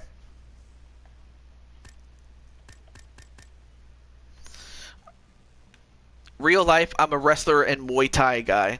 I know. So yeah, balanced is kind of like having the best of both worlds. You get the best of both worlds, but you also get the worst of both worlds. At times, really. So it's like a double-edged sword. It makes you dangerous, but it could also be a danger to you. But it is what it is. Ah.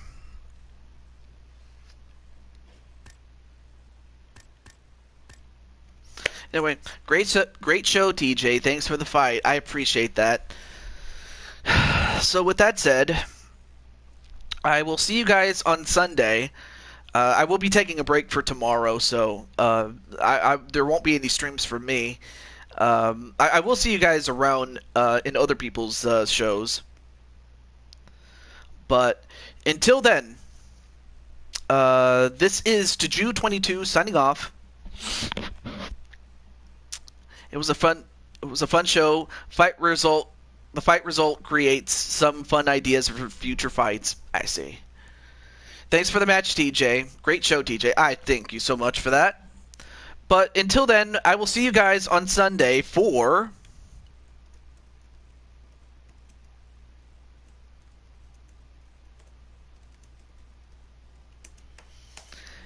Jackbox Party Pack 3. Hope to see you there. Until then, peace out, everybody.